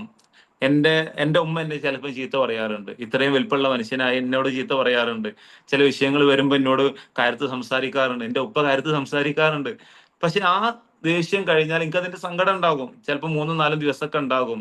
എന്നാലും കുറച്ച് കഴിഞ്ഞിട്ട് ഞാൻ എന്റെ ഉമ്മാനെ എന്ന് രാവിലെ അവിടുന്ന് വീട്ടിൽ നിന്ന് പോകുമ്പോൾ എന്റെ ഉമ്മാനെ കെട്ടിപ്പിടിച്ചിട്ട് ഒരു ഉമ്മ കൊടുക്കും. ദേഷ്യപ്പെട്ട അന്ന് ചിലപ്പോൾ ഞാൻ പോകട്ടോ എന്നും പറഞ്ഞ് ഉമ്മ കൊടുത്തിട്ടേ പോവുള്ളൂ. എന്റെ ഉപ്പാക്കും അതേപോലെ ഞാനൊരു ഉമ്മ കൊടുത്തിട്ടേ പോവുള്ളൂ. അതെന്റെ ഒരു റുട്ടീനാണ്, ഡെയിലി റുട്ടീനാണ്. എനിക്ക് അതില്ലാതെ നടക്കൂല. ഒരു ദിവസം കാണാൻ ഞാൻ മറന്നു പോയാൽ അത് എനിക്കും ബുദ്ധിമുട്ടാണ്, എന്റെ ഉമ്മാക്കും ബുദ്ധിമുട്ടാണ്, എന്റെ ഉപ്പാക്കും ബുദ്ധിമുട്ടാണ്. അതായത് അവരുടെ എന്തെന്റെ കുട്ടി അങ്ങനെ ഒരു ഉമ്മ വരാതെ പോയി, ഓൻ എന്തെന്നൊന്നും പറയാതെ പോയി, ഒന്നും ഉണ്ടാവില്ല, ചിലപ്പോൾ തിരക്കിൽ മറന്നു പോയതാവാം. പക്ഷെ അവരെ സംബന്ധിച്ചിടത്തോളം ആ കുടുംബം തന്നെ സ്നേഹിക്കുന്നുണ്ട് എന്നുള്ള ഒരൊറ്റ ചിന്ത ഉണ്ടായാൽ മതി, അവരുടെ ലൈഫ് സന്തോഷമായിരിക്കും. അവർക്ക് വേറെ ഒന്നും ആവശ്യം ഉണ്ടാകൂല. അത് കൊടുക്കാൻ നമുക്കൊണ്ട് പറ്റിയാൽ മതി. മറ്റൊന്ന് അവരുടെ പ്രൈവസി, അത് അവർക്ക് കുറച്ചുകൂടി ഇമ്പോർട്ടന്റ് ആയിട്ടുള്ള ഒരു കാര്യമാണ്. അവരുടെ പ്രൈവസി നമ്മൾ ഇടിച്ചു കയറി കുറെ കാര്യങ്ങൾ ഇങ്ങനെ ചികഞ്ഞ് അന്വേഷിക്കാൻ നിൽക്കണ്ട. അതോടൊപ്പം ഇവരുടെ പ്രത്യേകത എന്താ വെച്ചാൽ ചേഞ്ചസിനോട് അവർക്ക് ഒന്ന് പൊരുത്തപ്പെടാൻ കഴിയും. മാറ്റങ്ങൾ പണ്ട് അങ്ങനെയല്ല. ഞങ്ങൾ പറഞ്ഞ ബേബി ബൂമേഴ്സും സൈലന്റ് ജനറേഷനും അങ്ങനെയല്ല. അവർക്കൊരു ചേഞ്ച് വരിക എന്ന് പറഞ്ഞാൽ ഭയങ്കര റിസ്ക് ആയിരിക്കും. അങ്ങനെയല്ല, ചേഞ്ചുകളൊക്കെ കുറെയൊക്കെ ഇഷ്ടപ്പെടും. അതായത് 10-50 വയസ്സുള്ള അമ്മായിമ്മയാണെങ്കിലും മരക്കൾ എല്ലാരും കൂടി നിർബന്ധിച്ചാണ്ട് നിങ്ങൾ എത്താതെ ഒരു ദിവസം ഒന്ന് ചുരിദാർ ഇട്ടൊക്കെയാണെന്ന് എന്ന് പറഞ്ഞാൽ ചുരിദാർ ഇടാൻ ഒരു റെഡി ആയിരിക്കും. പക്ഷെ ആ സ്നേഹം അവര് പകർന്നു നൽകണം എന്ന് മാത്രം. നിങ്ങളിത് ഇന്നിപ്പോ ഇങ്ങനെ പറഞ്ഞിട്ട് നടക്കണല്ലോ, ഒരു ദിവസം നിങ്ങൾ ചുരിദാർ ഇട്ടൊക്കെ എന്ന് പറഞ്ഞാൽ ആ മാറ്റത്തിന് അവർ ഓക്കെ ആയിരിക്കും. ആ മാറ്റം അവർക്ക് സന്തോഷമുള്ള കാര്യമായിരിക്കും. ഇവരുടെ സന്തോഷം കൂടി അതിൽ ചേരുക എന്നുള്ളത് അവർക്ക് ഭയങ്കര താല്പര്യമുള്ള കാര്യമായിരിക്കും. ഓരെ സംബന്ധിച്ചിടത്തോളം ഫോൺ വിളിക്കുക, നേരിട്ട് സംസാരിക്കുന്നതിനേക്കാൾ ഫോൺ വിളിക്കലായിരിക്കും അവർക്ക് ഒന്നുകൂടി താല്പര്യം ഉണ്ടാവുക. എന്ന് മാത്രമല്ല, നേരിട്ട് സംസാരിക്കാൻ അവർക്ക് കുറേ ഉണ്ടാകും. ഫോൺ വിളിച്ചാൽ നോക്കുന്നുണ്ട്, ഈ പ്രായത്തിലുള്ള ആൾക്കാരാണെങ്കിൽ ഫോൺ വെക്കൂല. നമ്മൾ തന്നെ വിചാരിക്കും ഇന്നലെ വിളിച്ചിട്ടല്ലേ ഉള്ളൂ, എന്നിട്ട് ഇപ്പോഴും പറയാനുണ്ടോ കുറെ എന്നുള്ളത്. പക്ഷേ എത്ര പറഞ്ഞാലും തീരാത്ത അത്രയും കഥകൾ അവരുടെ അടുത്ത് ഉണ്ടാകും, അത്രയും പരാതികൾ അവരുടെ അടുത്ത് ഉണ്ടാകും. അവർക്ക് വെക്കാൻ തോന്നൂല. കാരണം അവരിത് ഇങ്ങനെ സംസാരിക്കും തോറും പുതിയ വിഷയങ്ങൾ അവരറിയാതെ അവർക്ക് കിട്ടിക്കൊണ്ടിരിക്കും. അതുകൊണ്ട് തന്നെ അവര് ആളുകളുമായിട്ട് സംസാരിക്കുമ്പം ഒന്നുമില്ലെങ്കിൽ പെരയിലുള്ള പ്രശ്നങ്ങളൊക്കെ അവർക്ക് പറഞ്ഞുകൊണ്ടിരിക്കും. അപ്പം കേൾക്കുന്ന ആളുകൾക്കൊന്നും ഇത് എന്താ ഉള്ളതൊക്കെ ഇങ്ങനെ പറഞ്ഞുകൊണ്ടിരിക്കുകയാണല്ലോ. നമുക്കതൊരു പരിധി വരെ നമുക്ക് തിരുത്താൻ കഴിയുള്ളൂ, പൂർണ്ണമായിട്ട് നമുക്ക് തിരുത്താൻ കഴിയൂല. അത് അവരങ്ങനെയാണെന്ന് നമ്മൾ അക്സെപ്റ്റ് ചെയ്താൽ മതി. ഈ ജനറേഷൻ എക്സ് കഴിഞ്ഞാൽ നെക്സ്റ്റ് വരുന്ന ടീമാണ് മില്ലേനിയൽസ്, അല്ലെങ്കിൽ ജനറേഷൻ വൈ എന്നൊക്കെ വേണമെങ്കിൽ പറയാം. ഞാനൊക്കെ ആ കാറ്റഗറിയിൽ പെടുന്ന ആളാണ് കേട്ടോ. ഒരു 1981 ടു 1996 വരെ, 1981 മുതൽ 1996 വരെ കാലഘട്ടത്തിൽ ഇവർ ജനിച്ച ആളുകളാണ്. എന്ന് വെച്ചാൽ ഇപ്പോഴത്തെ ഒരു ഇതനുസരിച്ച് ഒരു 30 മുതൽ 45 വയസ്സ് വരെ, ഓക്കെ, 30 മുതൽ 45 വയസ്സ് വരെയുള്ള ആളുകളാണ്. ഞാനൊക്കെ ഏകദേശം അതിന്റെ ഈ ഒരു ലാസ്റ്റ് സ്റ്റേജിൽ ഒക്കെ ജനിച്ച ആളാണ്. ഞാനിപ്പോ ഏകദേശം എനിക്ക് ഒരു 32 ഇയേഴ്സ് ആയി. അപ്പൊ 30 മുതൽ 45 വയസ്സ് ഈ ഇതിലുള്ള കുറെ സ്വഭാവ ഗുണങ്ങൾ എനിക്കുള്ള ആളാണ്. അതോടൊപ്പം ഇതിൽ കേൾക്കുന്ന കുറെ ആളുകൾക്കും അത് റിലേറ്റ് ചെയ്യാൻ പറ്റും. ഒന്നാമത്തെ ഇതിന്റെ പ്രശ്നം എന്താണെന്ന് വെച്ചാൽ, അല്ലെങ്കിൽ ഇതിന്റെ പ്രധാനപ്പെട്ട ഒരു ഇതെന്താന്ന് വെച്ചാല്, ഇന്റർനെറ്റ്, അതേപോലെ മൊബൈല്, സോഷ്യൽ മീഡിയ, ഇതിങ്ങനെ അത് വളർന്നു വരുന്ന കാലഘട്ടത്തിൽ ജനിച്ച ആളുകളാണ്. അതുകൊണ്ട് രണ്ട് കാര്യങ്ങളുണ്ട്. ഒന്ന്, ഒരു അനലോഗ് ലോകം എന്ന് പറയാം, അതായത് മൊബൈലും ഇതൊക്കെ വരുന്നതിന്റെ മുമ്പുള്ള ഒരു കാലഘട്ടവും, ആൻഡ് ഈ ഡിജിറ്റൽ ലോകവും ഒരുപോലെ പരിചയമുള്ള ആളുകളാണ്. എന്നെ സംബന്ധിച്ചിടത്തോളം എന്റെ ഓർമ്മയിൽ എന്റെ വീട്ടിൽ കറണ്ട് ഇല്ലാത്ത കാലഘട്ടവും എനിക്ക് ഓർമ്മയുണ്ട്, ഒരു മൊബൈൽ പോലും കണ്ടിട്ടില്ലാത്ത ഓർമ്മ എനിക്കുണ്ട്. അതേസമയം ഇതിന്റെയൊക്കെ പൂർണ്ണമായ ടെക്നോളജി വളർന്നു നിൽക്കുന്ന ഈ കാലഘട്ടവും എനിക്കറിയാം. അന്നത്തെ കാലത്തെ ഒരു വിഷയം ഒരാൾ പറഞ്ഞാൽ അതും എനിക്ക് മനസ്സിലാക്കാൻ പറ്റും. ഇന്നത്തെ ഒരു കുട്ടിയോട് നമ്മൾ പറയാണ്, ഞങ്ങളൊന്നും എന്റെ ഒക്കെ ചെറുപ്പകാലത്ത് ഇതൊന്നും ഇല്ലായിരുന്നു, അതായത് ഈ ഇന്റർനെറ്റ് ഒന്നും ഇല്ലായിരുന്നു എന്ന് പറഞ്ഞാൽ അവർക്ക് വിശ്വസിക്കാൻ ഭയങ്കര പ്രയാസമായിരിക്കും. ഇന്റർനെറ്റ് ഇല്ലാതെ എങ്ങനെയൊക്കെ മനുഷ്യന്മാർ സമയം തള്ളി നീക്കിയിട്ടുണ്ടാവുക? ഓരെ സംബന്ധിച്ചിടത്തോളം ചിന്ത അങ്ങനെയായിരിക്കും. ബട്ട് നമുക്കത് റിലേറ്റ് ചെയ്യാൻ പറ്റും, നമ്മളത് കണ്ടു വളർന്ന ആളുകളാണ്. ഇപ്പൊ ഉള്ള നിലവിലുള്ള ഒരു അവസ്ഥ, നമ്മൾ ഇനി ഒരു ടൈം ട്രാവൽ ചെയ്തിട്ട് അവിടെ പോയിട്ട് നമ്മൾ പറയാണ്, ഇപ്പോഴൊക്കെ അമേരിക്കയിലുള്ള ആളോട് നമുക്ക് ഇപ്പൊ ഇവിടുന്ന് സംസാരിക്കാൻ പറ്റുമെന്ന് പറഞ്ഞാല് ചിലക്കാതെ പോടാ അവിടുന്ന് പറയും, അല്ലെ? അവിടെ വലിയമാരൊക്കെയാണെന്നുണ്ടെങ്കിൽ പറയും ചിലക്കാതെ പോയിക്കോ അവിടുന്ന്. എങ്ങനെ ഇവിടെ ഉള്ള ആളോട് അവിടുന്ന് സംസാരിക്കുക? അവരെ സംബന്ധിച്ചിടത്തോളം അത് ഭയങ്കര അത്ഭുതമായിരിക്കും. മില്ലേനിയൻസിനെ സംബന്ധിച്ചിടത്തോളം ചെയ്യുന്ന ജോലിക്ക് അവർക്ക് കൃത്യമായിട്ടുള്ള ഒരു ലക്ഷ്യവും അർത്ഥവും ഉണ്ടാവണം, മീനിങ് ഉണ്ടാവണം എന്ന് ആഗ്രഹിക്കുന്ന ആളുകളാണ്. വെറുതെ ഇങ്ങനെ വർക്കോളിക് ആയിട്ട് രാവിലെ പോയി വൈകുന്നേരം വരിക, അങ്ങനെയല്ല. അതിനൊരു പേർപ്പസ് ഉണ്ടാവണം. അത് ആഗ്രഹിക്കുന്ന ആളുകളാണ് ശരിക്കും മില്ലേനിയൻസ്. അവരോട് വെറുതെ ഒരു വർക്ക് ചെയ്യാൻ പറഞ്ഞിട്ട് കാര്യമില്ല, എന്തിന് എന്നുള്ളത് കൃത്യമായിട്ട്, അതായത് പുതിയ അറിവുകൾ നേടിയെടുക്കാനും അതേപോലെ ടീം വർക്ക് ഒക്കെ ആയിട്ട് ചെയ്യാനൊക്കെ താല്പര്യമുള്ള ആളുകളായിരിക്കും. അതുകൊണ്ട് തന്നെ അവര് എന്താണ്, ഇപ്പം ഫാസ്റ്റ് കോൺവെർസേഷന്, ഓക്കെ, ഫാസ്റ്റ് കോൺവെർസേഷൻ അവർക്ക് ഭയങ്കര ഇഷ്ടമായിരിക്കും. ഇപ്പൊ ചാറ്റ് ചെയ്യാം, അവർക്ക് ഈ ഫോണിൽ കുറെ നേരം സംസാരിക്കുക എന്നുള്ളതിനപ്പുറത്തേക്ക് ചാറ്റ് ചെയ്യുക എന്നുള്ളതായിരിക്കും അവർക്ക് ഒന്നുകൂടി സൗകര്യം. കാരണം കുറെ നേരം സംസാരിച്ച് ഇത്ര അയച്ചിട്ട് വെക്കണില്ലടോ, കുറെ നേരമായി, ഇതായിരിക്കും പറയാ. അതേസമയം ചാറ്റ് ചെയ്യുകയാണെങ്കിലോ അങ്ങനെ ചാറ്റ് ചെയ്തുകൊണ്ടിരിക്കും. വാട്സപ്പിൽ വോയിസ് ആയിട്ട് അയച്ചാലും കുഴപ്പമില്ല. വാട്സപ്പിൽ വോയിസ് അയക്കുകയാണെങ്കിൽ പോലും ഷോർട്ട് ആയിട്ട് അയക്കാം മിക്കവാറും. കുറെ ലെങ്തി ആയിട്ടുള്ള മെസ്സേജുകൾ, എല്ലാ കേസ് ഞാൻ ഈ പറഞ്ഞ കേസുകളിലൊക്കെ എക്സെപ്ഷൻസ് ഉണ്ട് കേട്ടോ. അത് എല്ലാ ജനറേഷനിലും ഉണ്ടാകും. ഈ സ്വഭാവ ഗുണങ്ങളൊന്നും അല്ലാത്ത വേറെ ഏതോ സ്വഭാവ ഗുണങ്ങളുള്ള ആളുകൾ എല്ലാ കേസിലും ഉണ്ടാകും. ഇതൊരു ജനറൽ ആയിട്ടുള്ള ക്രൈറ്റീരിയ മാത്രമാണ് പറയുന്നത്. അതായത് ഇപ്പോ ഈ ഈ ഒരു സംഭവം എന്താണെന്ന് വെച്ചാല്, ഇവരെ ഇപ്പൊ നമ്മളെ മില്ലേനിയൻസ് ആയിട്ടുള്ള ആളുകൾ, ഇപ്പൊ ഞാനൊക്കെ മില്ലേനിയൻസ് ആണല്ലോ, ഇവരെ സംബന്ധിച്ചോളം ഇപ്പം സെൽഫ് ഹെൽപ്പ് ബുക്സ് ഉണ്ടാവുമല്ലോ, സെൽഫ് ഹെൽപ്പ് ബുക്കുകൾ, അതേപോലെ തന്നെ ഇതേപോലെയുള്ള കോഴ്സുകൾ, സെൽഫ് ഹെൽപ്പിന് പറ്റിയ കോഴ്സുകൾ, ഈ പരിശീലന പ്രോഗ്രാമുകൾ, ട്രെയിനിങ് പ്രോഗ്രാമുകൾ, ഇതൊക്കെ ഭയങ്കര താല്പര്യക്കാരും. അത്തരം പ്രോഗ്രാമുകളൊക്കെ എടുത്തു വെക്കേണ്ടി അതിൽ മിക്കവാറും മില്ലേനിയൻസുകാരും കൂടുതലായിട്ടും ഉണ്ടാവുക. കാരണം അവർക്കത്, ഇവരെപ്പോഴും പുതുതായിട്ട് എന്തെങ്കിലും കിട്ടണം, ഒരു ടീം വർക്ക് ആയിട്ട് ചെയ്യണം എന്ന് താല്പര്യപ്പെടുന്ന ആളുകളാണ്. അപ്പൊ അവരോട് നമ്മൾ സംസാരിക്കുമ്പോൾ ജീവിതത്തിൽ മോട്ടിവേഷൻ കിട്ടുന്ന രൂപത്തിലുള്ള കാര്യങ്ങൾ, ഇതൊക്കെ നടക്കാതെ എവിടെ പോവാനോ? നിങ്ങൾ ആ ചെയ്ത കാര്യം ഉണ്ടല്ലോ, ഇത് നിങ്ങളത് എങ്ങനെ ചെയ്തത് എന്ന് ചോദിക്കുമ്പോൾ അവർക്ക് അതിനെ കുറിച്ച് പറയാൻ താല്പര്യമായിരിക്കും. അവരൊരു ടീം വർക്ക് ആയിട്ട് ചെയ്യാന്നുള്ളത് അവരെ സംബന്ധിച്ചോളം ഭയങ്കര ഇൻട്രസ്റ്റിംഗ് ആയിട്ടുള്ള ഒരു ഫാക്റ്റ് ആണ്. അതുകൊണ്ട് തന്നെ അവർക്ക് എല്ലാ കാര്യങ്ങളും ആസ്വദിച്ച് ചെയ്യാൻ ഇഷ്ടമുള്ള ആളുകളാണ്. അതായത് ജോലി ചെയ്യാൻ എന്ന് പറയുമ്പോൾ അവിടെ അവർക്ക് സാലറി മാത്രമല്ല വിഷയം, ആ ജോലിക്ക് ഒരു പേർപ്പസ് ഉണ്ടാവണം എന്നുള്ളത്. ഞാനൊരു ജോലി ചെയ്യുന്നുണ്ട്, ആ ജോലി കൊണ്ട് എനിക്ക് എന്തൊക്കെ പേർപ്പസ് ഉണ്ട്, അവർക്ക് അതിന് കൃത്യമായിട്ടുള്ള ധാരണകൾ ഉണ്ടാകും എന്നർത്ഥം. വെറും കുടുംബം മാത്രം നോക്കുക എന്നുള്ളതിനപ്പുറത്തേക്ക് അവർക്ക് അവരുടെ ഒരു എന്താ പറയാ, അവരുടേതായിട്ടുള്ള കുറെ സമയങ്ങൾ കണ്ടെത്താനും മറ്റൊക്കെ അവർക്ക് താല്പര്യമുള്ള ആളുകളായിരിക്കും. ആൻഡ് ഈ അധികാരപരമായിട്ട് ഒരാള് അവരെ നേതൃത്വം കൊടുക്കണേക്കാട്ടി അവർക്ക് താല്പര്യം സഹകരണത്തിലുള്ള നേതൃത്വമായിരിക്കും. എന്നുവെച്ചാല് എങ്ങനെ ഇപ്പൊ പറയാ, ഒരു കാര്യം കൽപ്പിച്ച് ചെയ്യിപ്പിക്കുന്നതാട്ടി അവർക്ക് ഇഷ്ടം അത് അവരോട് കൂടെ ഇപ്പം അത് ചെയ്യ് എന്ന് പറയാതെ എന്തിനാണ് ചെയ്യേണ്ടതെന്ന് പറഞ്ഞു കൊടുത്തവർക്ക് ഒന്നുകൂടി ചെയ്യാൻ താല്പര്യം ഉണ്ടാകും. ഇപ്പൊ ഉദാഹരണം പറയാം. ഇപ്പൊ ഇപ്പൊ എന്നോടൊരാള് പറയാണ്, പിന്നെ ആ വർക്ക് ചെയ്യണം കേട്ടോ. ഞാൻ സ്വാഭാവികമായിട്ടും ചോദിക്കുന്ന നെക്സ്റ്റ് ക്വസ്റ്റ്യൻ എന്തായിരിക്കും എന്നറിയോ? എന്തിന്? ഞാൻ അവിടെ അവരെന്നോട് പറഞ്ഞതല്ലേ, എന്റെ മേലുള്ള ആളല്ലേ എന്നുള്ള ഇതാവൂല ചിന്തിക്കുന്നത്. ഇത് എന്തിനാ ചെയ്യുന്നത്? അപ്പൊ ഇത് ചെയ്യണം കേട്ടോ എന്ന് പറയണതിന് പകരം ഇതെന്തിന് ഈ കാര്യം പിന്നെ നമ്മളെ ഇങ്ങനെ ചെയ്താൽ നന്നാകൂലേ, ഇതെന്തിനാണ് ചെയ്യുന്നത് എന്നുള്ള കാര്യം കൃത്യമായിട്ട് പറഞ്ഞു കൊടുത്താൽ അത് ചെയ്യാൻ ഇവർ ഓക്കെ ആയിരിക്കും. എന്നുവെച്ചാല് തുടക്കാൻ പോണ ഒരാളോട് പിന്നെ അവിടെ മര്യാദക്ക് തുടക്കിട്ടോ എന്ന് പറഞ്ഞാൽ തുടക്കാനുള്ള മൂഡ് പോകും അല്ലെ. പിന്നെ നിങ്ങളാണ് തുടച്ചുകൂടി നല്ലത് അറിഞ്ഞാണ്ട് അവിടെ വെച്ച് പോകും. നിലം തുടക്കാൻ വേണ്ടി അടിച്ചതിന് വേണ്ടി ചൂലെടുക്കുന്നത് പോകുമ്പോ ഉമ്മ വേക്കെന്ന് പറയാണ്, പിന്നെ മുറ്റം പോയി ശരിക്കും അടിച്ചേരിട്ടോ എന്ന് പറഞ്ഞാൽ ദേഷ്യം വരും. എന്നതുപോലെ അവരെ സംബന്ധിച്ചിടത്തോളം അവരെ കൊണ്ട് നിർബന്ധിച്ച് ഫോഴ്സ് ചെയ്തൊരു കാര്യം ചെയ്യിപ്പിക്കുക എന്നതിനേക്കാൾ അവർക്ക് ഇഷ്ടം ഇത് ചെയ്തുകൊണ്ടുള്ള ഉപകാരം എന്താണ്, നേട്ടം എന്താണെന്ന് അവർക്ക് പറഞ്ഞു കൊടുത്താൽ മതി. അതായത് നമ്മുടെ കീഴിൽ സബോർഡിനേറ്റ് ഉണ്ട്, ഒരു മിലേനിയൻസ് ആയിട്ടുള്ള ഒരു സബോർഡിനേറ്റ് നമുക്ക് ഉണ്ട് എന്ന് വിചാരിക്കുക. എങ്കിൽ നമ്മൾ ഓർഡർ ഇടുന്നതിന് പകരം ഇങ്ങനെ ചെയ്താൽ ഇത് ഓക്കെ ആകൂലേ എന്നുള്ള നിലക്കൊരു കോൺവെർസേഷൻ തുടങ്ങിക്കഴിഞ്ഞാൽ അയാൾ ഫുള്ളി അതിലേക്കാണ്ട് കമ്മിറ്റഡ് ആകും. പിന്നെ നമ്മൾ അതിലൊന്നും നോക്കേണ്ടി വരൂല. ഓട്ടോമാറ്റിക്കലി അയാൾ നമുക്ക് വേണ്ടി ജോലി ചെയ്തുകൊണ്ടേയിരിക്കും. ഓക്കെ. ആൻഡ് ഇതില് ഒരു work life balance, family balance അതിലുണ്ടാകും എന്നുള്ളതാണ്. ഇതിൽ മില്ലേനിയൽസ് ആയിട്ടുള്ള ആളുകൾ ഒന്ന് കമന്റ് ചെയ്യോ? ഞാൻ എസ് ഒന്ന് കമന്റ് ചെയ്താൽ മതി. ഒരു 30 to 45. ഇനി ഇത് പറയാൻ മടിയാണെന്നുണ്ടെങ്കിൽ, വയസ്സ് പറയാൻ മടിയാണെന്നുണ്ടെങ്കിൽ കമന്റ് ചെയ്യാൻ കേട്ടോ, കുഴപ്പമില്ല. അങ്ങനെ പ്രയാസമുള്ളവർ ആരെങ്കിലും ഉണ്ട് എന്നുണ്ടെങ്കിൽ. ഞാനത് കുറെ നേരമായി ഒറ്റയ്ക്ക് ഇങ്ങനെ പറയണം, ഒരു പ്രസംഗം പോലെ ആയിട്ട്. Yes, yes, all agree. Okay, thank you. അതെ, രണ്ടാളുള്ളൂ ആകെ. അകരെ ഞാൻ രണ്ടാളെ എസ് കണ്ടതുള്ളൂ. Yes, yes, yes. ഓക്കെ, കുറെ ആളായിട്ടുണ്ട്. യെസ്. ഓ. ഓക്കെ. അതായത് ഞാൻ ഈ പറഞ്ഞ കാര്യങ്ങൾ ബോറടിക്കുന്നുണ്ടോ? ബോറടിക്കുന്നുണ്ടെങ്കിൽ അതിനും കൂടി യെസ് പറഞ്ഞാൽ മതി. ഇല്ലല്ലോ? ഇൻട്രസ്റ്റിംഗ് അല്ലേ പറയുന്ന കാര്യങ്ങൾ? കുറെ നമുക്ക് കണക്ട് ചെയ്യാൻ പറ്റുന്ന കാര്യങ്ങളല്ലേ? അപ്പോ ഇതില് എന്താണ്, ഇവരുടെ ഒരു മില്ലേനിയൻസിനെ സംബന്ധിച്ചിടത്തോളം ഇവർക്ക് ഏറ്റവും വാല്യൂ ചെയ്യുന്ന കുറെ കാര്യങ്ങളുണ്ട്. ഒന്ന് family and personal life, work life, മൂന്നും ബാലൻസ് ചെയ്ത് കൊണ്ടുപോകാൻ താല്പര്യമുള്ള ആളുകളാണ്.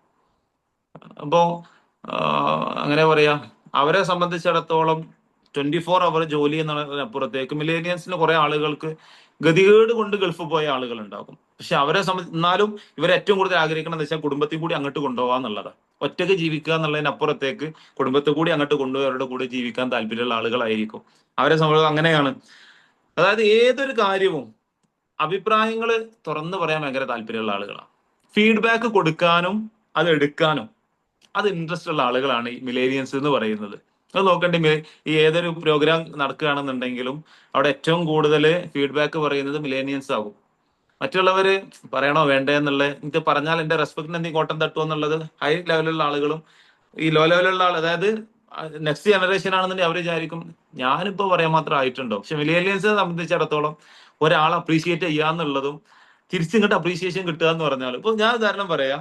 ഞാൻ ക്ലാസ് എടുക്കാൻ പോയിട്ട് അവിടുന്ന് ഒരു കുട്ടി എന്നോട് വന്നിട്ട് പറഞ്ഞു, സാർ എന്റെ ലൈഫിൽ ഞാൻ ഇതുപോലെ ക്ലാസ് കേട്ടിട്ടില്ല കേട്ടോ. കുട്ടികളോടാണ് ക്ലാസ് എടുത്തിട്ടുണ്ടായത്. ഞാൻ ആദ്യമായിട്ടാണ് ഒരാൾ ഉമ്മയെ കുറിച്ച് എന്നോട് ഇത്രയും നന്നായിട്ട് പറയുന്നത്. ഞാൻ ഇതുപോലെ ഒരു ക്ലാസ് മുമ്പ് കേട്ടിട്ടില്ല കേട്ടോ.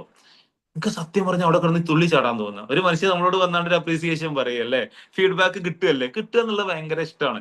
അത് കൊടുക്കുക എന്നുള്ളത് എനിക്ക് ഇഷ്ടമാണ്. ഞാൻ അതുകൊണ്ട് തന്നെ മിക്കവാറും ഞാൻ പങ്കെടുക്കുന്ന ഓൺലൈൻ സെഷനുകളാവട്ടെ ഓഫ്ലൈൻ സെഷനുകളാവട്ടെ എന്റെ ഒരു ഫീഡ്ബാക്ക് പറയാൻ ഞാൻ മിക്കവാറും ശ്രമിക്കാറുണ്ട്. എനിക്കത് ഇഷ്ടമുള്ള കാര്യമാണ്. കാരണം ഞാനൊരു മില്ലേനിയൽ ആണല്ലോ, അതുകൊണ്ട് തന്നെ ഞാനത് പറയുകയും ചെയ്യും. ആൻഡ് ഇതില് എന്താണ്, അഭിപ്രായങ്ങൾ എന്താണെങ്കിലും തുറന്നു പറയാൻ അവർക്ക് ഭയങ്കര താല്പര്യമായിരിക്കും. അപ്പം ഇത് കേൾക്കുക എന്നുള്ളത് ഭയങ്കര താല്പര്യമായിരിക്കും. പറഞ്ഞു വന്നത് സെക്ഷൻ കഴിഞ്ഞിട്ട് ഫീഡ്ബാക്ക് പറയാനുണ്ടാവും. അപ്പം മിണ്ടാതിരിക്കരുത്. അതിന് വേണ്ടിയിട്ട് അതിപ്പോ ഇങ്ങനെയൊക്കെ കൂടുതലായിട്ട് ഫോക്കസ് ചെയ്ത് പറയാനുള്ളത് നേരെ പറയാം കേട്ടോ. ആൻഡ് ഫൈനലി എന്ന് പറയാൻ പറ്റൂല. അതിന്റെ തൊട്ട് മുമ്പുള്ള ഇപ്പൊ ഇതിലുള്ള കുറച്ച് ആളുകളെങ്കിലും, പ്രത്യേകിച്ച് വിവാഹിതരായ ഇവിടെ അടുത്ത് മില്ലേനിയൻസ് കല്യാണം കഴിച്ചിട്ടുള്ള ആളുകളൊക്കെ ഉൾപ്പെടുന്ന ഒരു ജനറേഷനാണ് സെഡേഴ്സ് എന്ന് പറയും, അല്ലെങ്കിൽ ജനറേഷൻ സെഡ് എന്ന് പറയും. ഓക്കെ, ജെൻസി എന്നൊക്കെ നമ്മൾ കേട്ടിട്ടുണ്ടാകും, ജെൻസി. ഓക്കെ, ഈ ജെൻസിയെ കുറിച്ച് ഞാൻ പറയാൻ പോണത് കേട്ടോ. എന്ന് വെച്ചാല് ഹയൊക്കെ അതിൽ പെടുന്നാണ് എനിക്ക്, അല്ല ഹയ അതിൽ പെടൂലല്ലോ, പെടും 14. ഓഫ് കോഴ്സ് ജെൻസി ആണ് അല്ലെ, 14 to 29. ഓക്കെ, സത്താർ ഇതിലെ പെടുക, ജെൻസി ആണോ? ജെൻസി ആണ്. ജെൻസി ആണ്. വേറെ ജെൻസികൾ ആരെങ്കിലും ഉണ്ടോ ഈ കൂട്ടത്തില്? ഉണ്ടെങ്കിൽ ഒന്ന് കമന്റ് ചെയ്യുക, അല്ലെങ്കിൽ ഒന്ന് പറയുക ചെയ്യട്ടോ. ജെൻസികൾ ആരെങ്കിലും ഉണ്ടെന്നുണ്ടെങ്കിൽ ഒന്ന് പേര് എഴുതി അയച്ചാൽ മതി. ജെൻസിയിൽ പെടുന്ന ആളുകൾ 14 to 29 ഇയേഴ്സ്, 14 മുതൽ 29 വയസ്സ് വരെയുള്ള ആളുകളാണ് 29. രണ്ടാളുള്ളൂ അതിന്റെ ക്ലാസ്സിൽ ജെൻസികൾ. നമുക്ക് ബാക്കിയുള്ള ജെൻസികൾ കൂടി നമുക്ക് ക്ലാസ്സിലേക്ക് എത്തിക്കണം. ആൻഡ് ഇവരുടെ 1997 to 2012, 1997 മുതൽ 2012 വരെ കാലയളവിൽ ജനിച്ച ആളുകളാണ്. ഇവിടെ കുറെ സംഗതികളുണ്ട്. എനിക്കിത് ഭയങ്കര ഇഷ്ടം. എനിക്ക് ജെൻസിനെ കുറിച്ച് പറയാൻ ഭയങ്കര ഇഷ്ടമാണ്, കാരണം എന്റെ വൈഫ് ജെൻസിയാണ്. ഓക്കെ, അപ്പോ അതുകൊണ്ട് തന്നെ കുറെ സ്വഭാവങ്ങൾ എനിക്ക് റിലേറ്റ് ചെയ്യാൻ പറ്റും. ഒന്നാമത്തെ കാര്യം, ഡിജിറ്റൽ ലോകം വളർന്ന് പന്തലിച്ച് നിൽക്കുന്ന ഒരു കാലഘട്ടത്തിലേക്ക് ജനിച്ചു വീണ ആളുകളാണ് അല്ലെ. അതായത് അവർ ജനിച്ചപ്പോൾ തന്നെ അവരുടെ ഒരു ബുദ്ധി എത്തിയ സമയമായപ്പോഴേക്കും മൊബൈലും കാര്യങ്ങളൊക്കെ വ്യാപകമായിട്ടുണ്ട്. എനിക്ക് തോന്നുന്നു ഞാനൊക്കെ 10ാം ക്ലാസ്സിൽ പഠിക്കുന്ന സമയത്താണ് ഞാൻ ആദ്യമായിട്ടൊരു ടച്ച് ഫോൺ കണ്ടിട്ടുണ്ടായിരുന്നത്. എന്റെ ഓർമ്മയിൽ ഞാൻ 10ാം ക്ലാസ്സിൽ പഠിക്കുന്ന സമയത്ത്.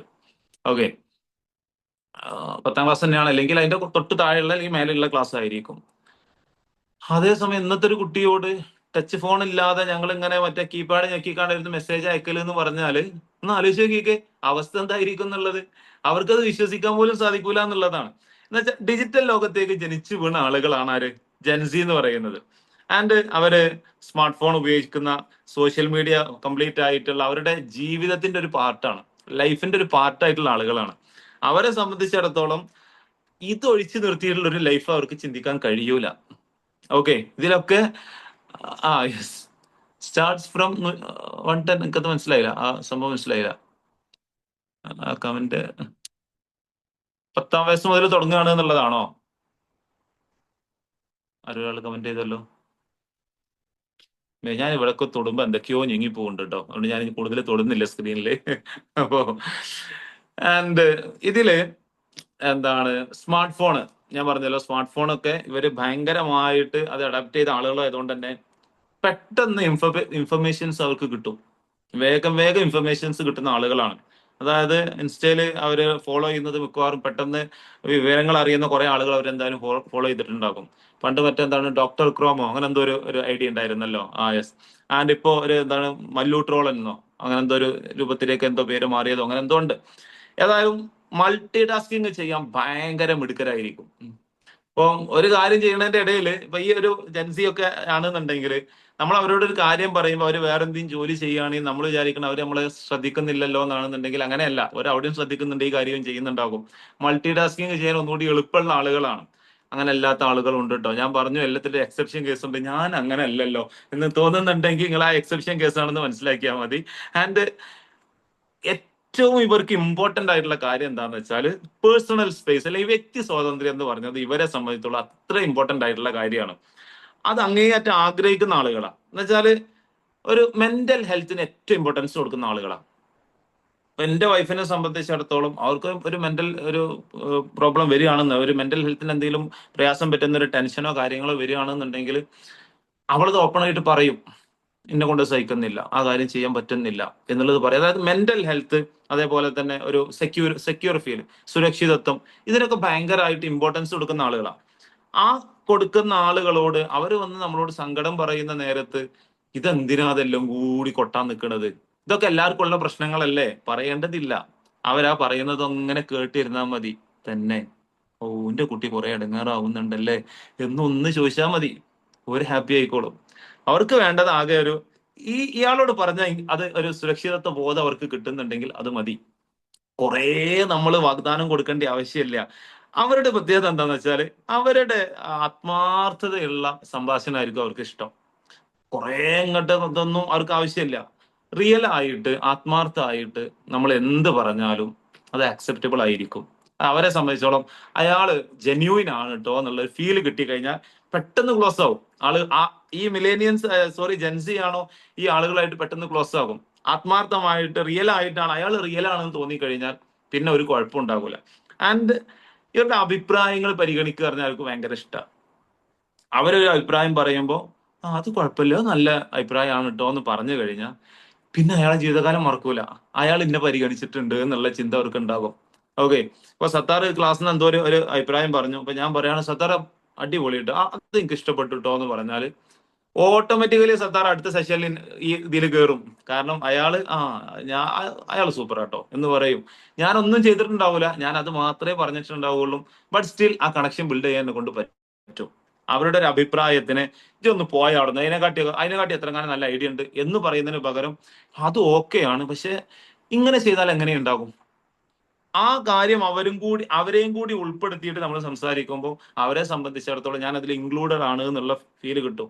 ഇവരെ സംബന്ധിച്ചുള്ള പ്രശ്നം എന്താണെന്ന് വെച്ചാൽ, പ്രശ്നമല്ല, ഇവരുടെ ഏറ്റവും നല്ലൊരു ക്വാളിറ്റി ആയിട്ടുള്ള സംഭവം ഞാൻ കണ്ടിട്ടുള്ള ഒരു സംഗതി എന്താ വെച്ചാൽ, വാഗ്ദാനം നൽകണേക്കാൾ തെളിവുകൾ അന്വേഷിക്കുന്നുള്ളതാണ്. കുറെ വാഗ്ദാനം കൊടുക്കുക എന്നുള്ളതല്ല, അവർക്ക് അതിനൊരു പ്രൂഫ് വേണം.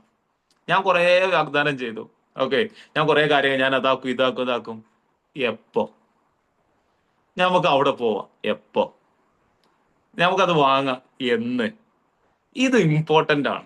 ഈ അതായത് നമ്മൾ വെറുതെ എന്തെങ്കിലും ഒരു അവരെ അങ്ങോട്ട് ഒന്ന് ഇത് ചെയ്യാൻ വേണ്ടിയിട്ട് എന്തെങ്കിലും പറയുന്നതിന് പകരം കൃത്യമായിട്ട് റിയൽ ആയിട്ട് അവരോട് സംസാരിക്കാൻ റെഡിയാണോ? അത് അവർക്ക് ഹേർട്ട് ആവുന്ന കാര്യമാണെങ്കിൽ പോലും അവർ അക്സെപ്റ്റ് ചെയ്യും. കാരണം റിയൽ ആണല്ലോ, അയാൾ പറയാനുള്ളത് എന്നോട് പറഞ്ഞിട്ടുണ്ടല്ലോ, കുഴപ്പമുണ്ടാകൂല. സങ്കടം ഉണ്ടാകൂല എന്നല്ല, പക്ഷെ അവർ അക്സെപ്റ്റ് ചെയ്യാൻ റെഡി ആകും എന്നുള്ളതാണ്. ആൻഡ് ഏറ്റവും ഞാൻ പറഞ്ഞ കാര്യം, സ്വന്തം വ്യക്തിത്വം, പേഴ്സണാലിറ്റി വിട്ടൊരു കളിയില്ല. ആ പേഴ്സണാലിറ്റിക്ക് ഒരു കോട്ടം സംഭവിക്കുന്നുണ്ട്, എന്റെ പേഴ്സണാലിറ്റിക്ക് ഒരു കോട്ടം സംഭവിക്കുന്നുണ്ട് എന്ന് തോന്നുന്നുണ്ടെങ്കിൽ ആ ടീമിനോട് അവർക്ക് ഭയങ്കര വെറുപ്പായിരിക്കും. ഇനി ഇവിടെ സംഭവിക്കുന്ന ഒരു കാര്യം എന്താന്ന് വെച്ചാല്, ഈ ജെൻസിയും ആൻഡ് ഈ പറയപ്പെട്ട baby boomers or generation X ഇവര് തമ്മിൽ ചേരൂല. പക്ഷെ ദൗർഭാഗ്യവശാല് ഇവരാണ് അമ്മായിമ്മയും മരുവളായിട്ട് വരിക എന്നുള്ളതാണ്. മനസ്സിലാവുന്നുണ്ടോ? ഇവര് തമ്മില് സ്വഭാവം കൊണ്ട് നോക്കുകയാണെങ്കിൽ എൻറ്റയർലി ഡിഫറെന്റ് ആണ്. ഈ എൻറ്റയർലി ഡിഫറെന്റ് ആയിട്ടുള്ള രണ്ട് ടീമുകളാണ് ഒരേ വീട്ടിൽ ഒരേ റൂഫിന്റെ ഒക്കെ താഴെ ജീവിക്കാൻ തുടങ്ങുന്നത്. ഒരാളൊരു അഭിപ്രായം പറയുമ്പോൾ മറ്റേയാൾക്ക് പറ്റൂല. ഇതിപ്പോ പ്രശ്നം എന്താന്ന് വെച്ചാല്, ഈ ജനറേഷൻ എക്സിന് ഇത് പറഞ്ഞ് മനസ്സിലാക്കുന്നതിനേക്കാൾ എളുപ്പം ജനറേഷൻ സെഡിനെ പറഞ്ഞ് മനസ്സിലാക്കലാണ്, ജെൻസിയെ പറഞ്ഞ് മനസ്സിലാക്കലാണ്. ബട്ട് അത് ഉൾക്കൊള്ളാൻ അവരും കൂടി റെഡി അല്ല എന്നുണ്ടെങ്കിൽ that life will be hell, നരകതുല്യമായ ജീവിതമായിട്ട് മാറും. പക്ഷേ ഞാൻ മുമ്പൊരിക്കൽ ക്ലാസ് എടുക്കാൻ പോയ സമയത്ത് എനിക്ക് പിന്നീട് പറയേണ്ടിയിരുന്നില്ല എന്ന് തോന്നിയിട്ടുള്ള ഒരു കാര്യമുണ്ട്. ഞാൻ അങ്ങനെ കുറെ അമ്മായിമ്മ മരുവള് പോരി ഇങ്ങനെ പറഞ്ഞപ്പോൾ ഞാൻ അവിടുന്ന് ഒരു ദിവസം പറഞ്ഞു, നിങ്ങൾക്ക് ഇനി അമ്മായിമാനോട് ഭയങ്കര ദേഷ്യമാണ്, അമ്മായിമാൻ ഒരു നിലക്ക് നിങ്ങൾക്ക് സഹിക്കാൻ പറ്റുന്നില്ല എന്നുണ്ടെങ്കിൽ അമ്മായിമാക്ക് പിരാന്താണെന്ന് വിചാരിച്ചാളി എന്ന് പറഞ്ഞു.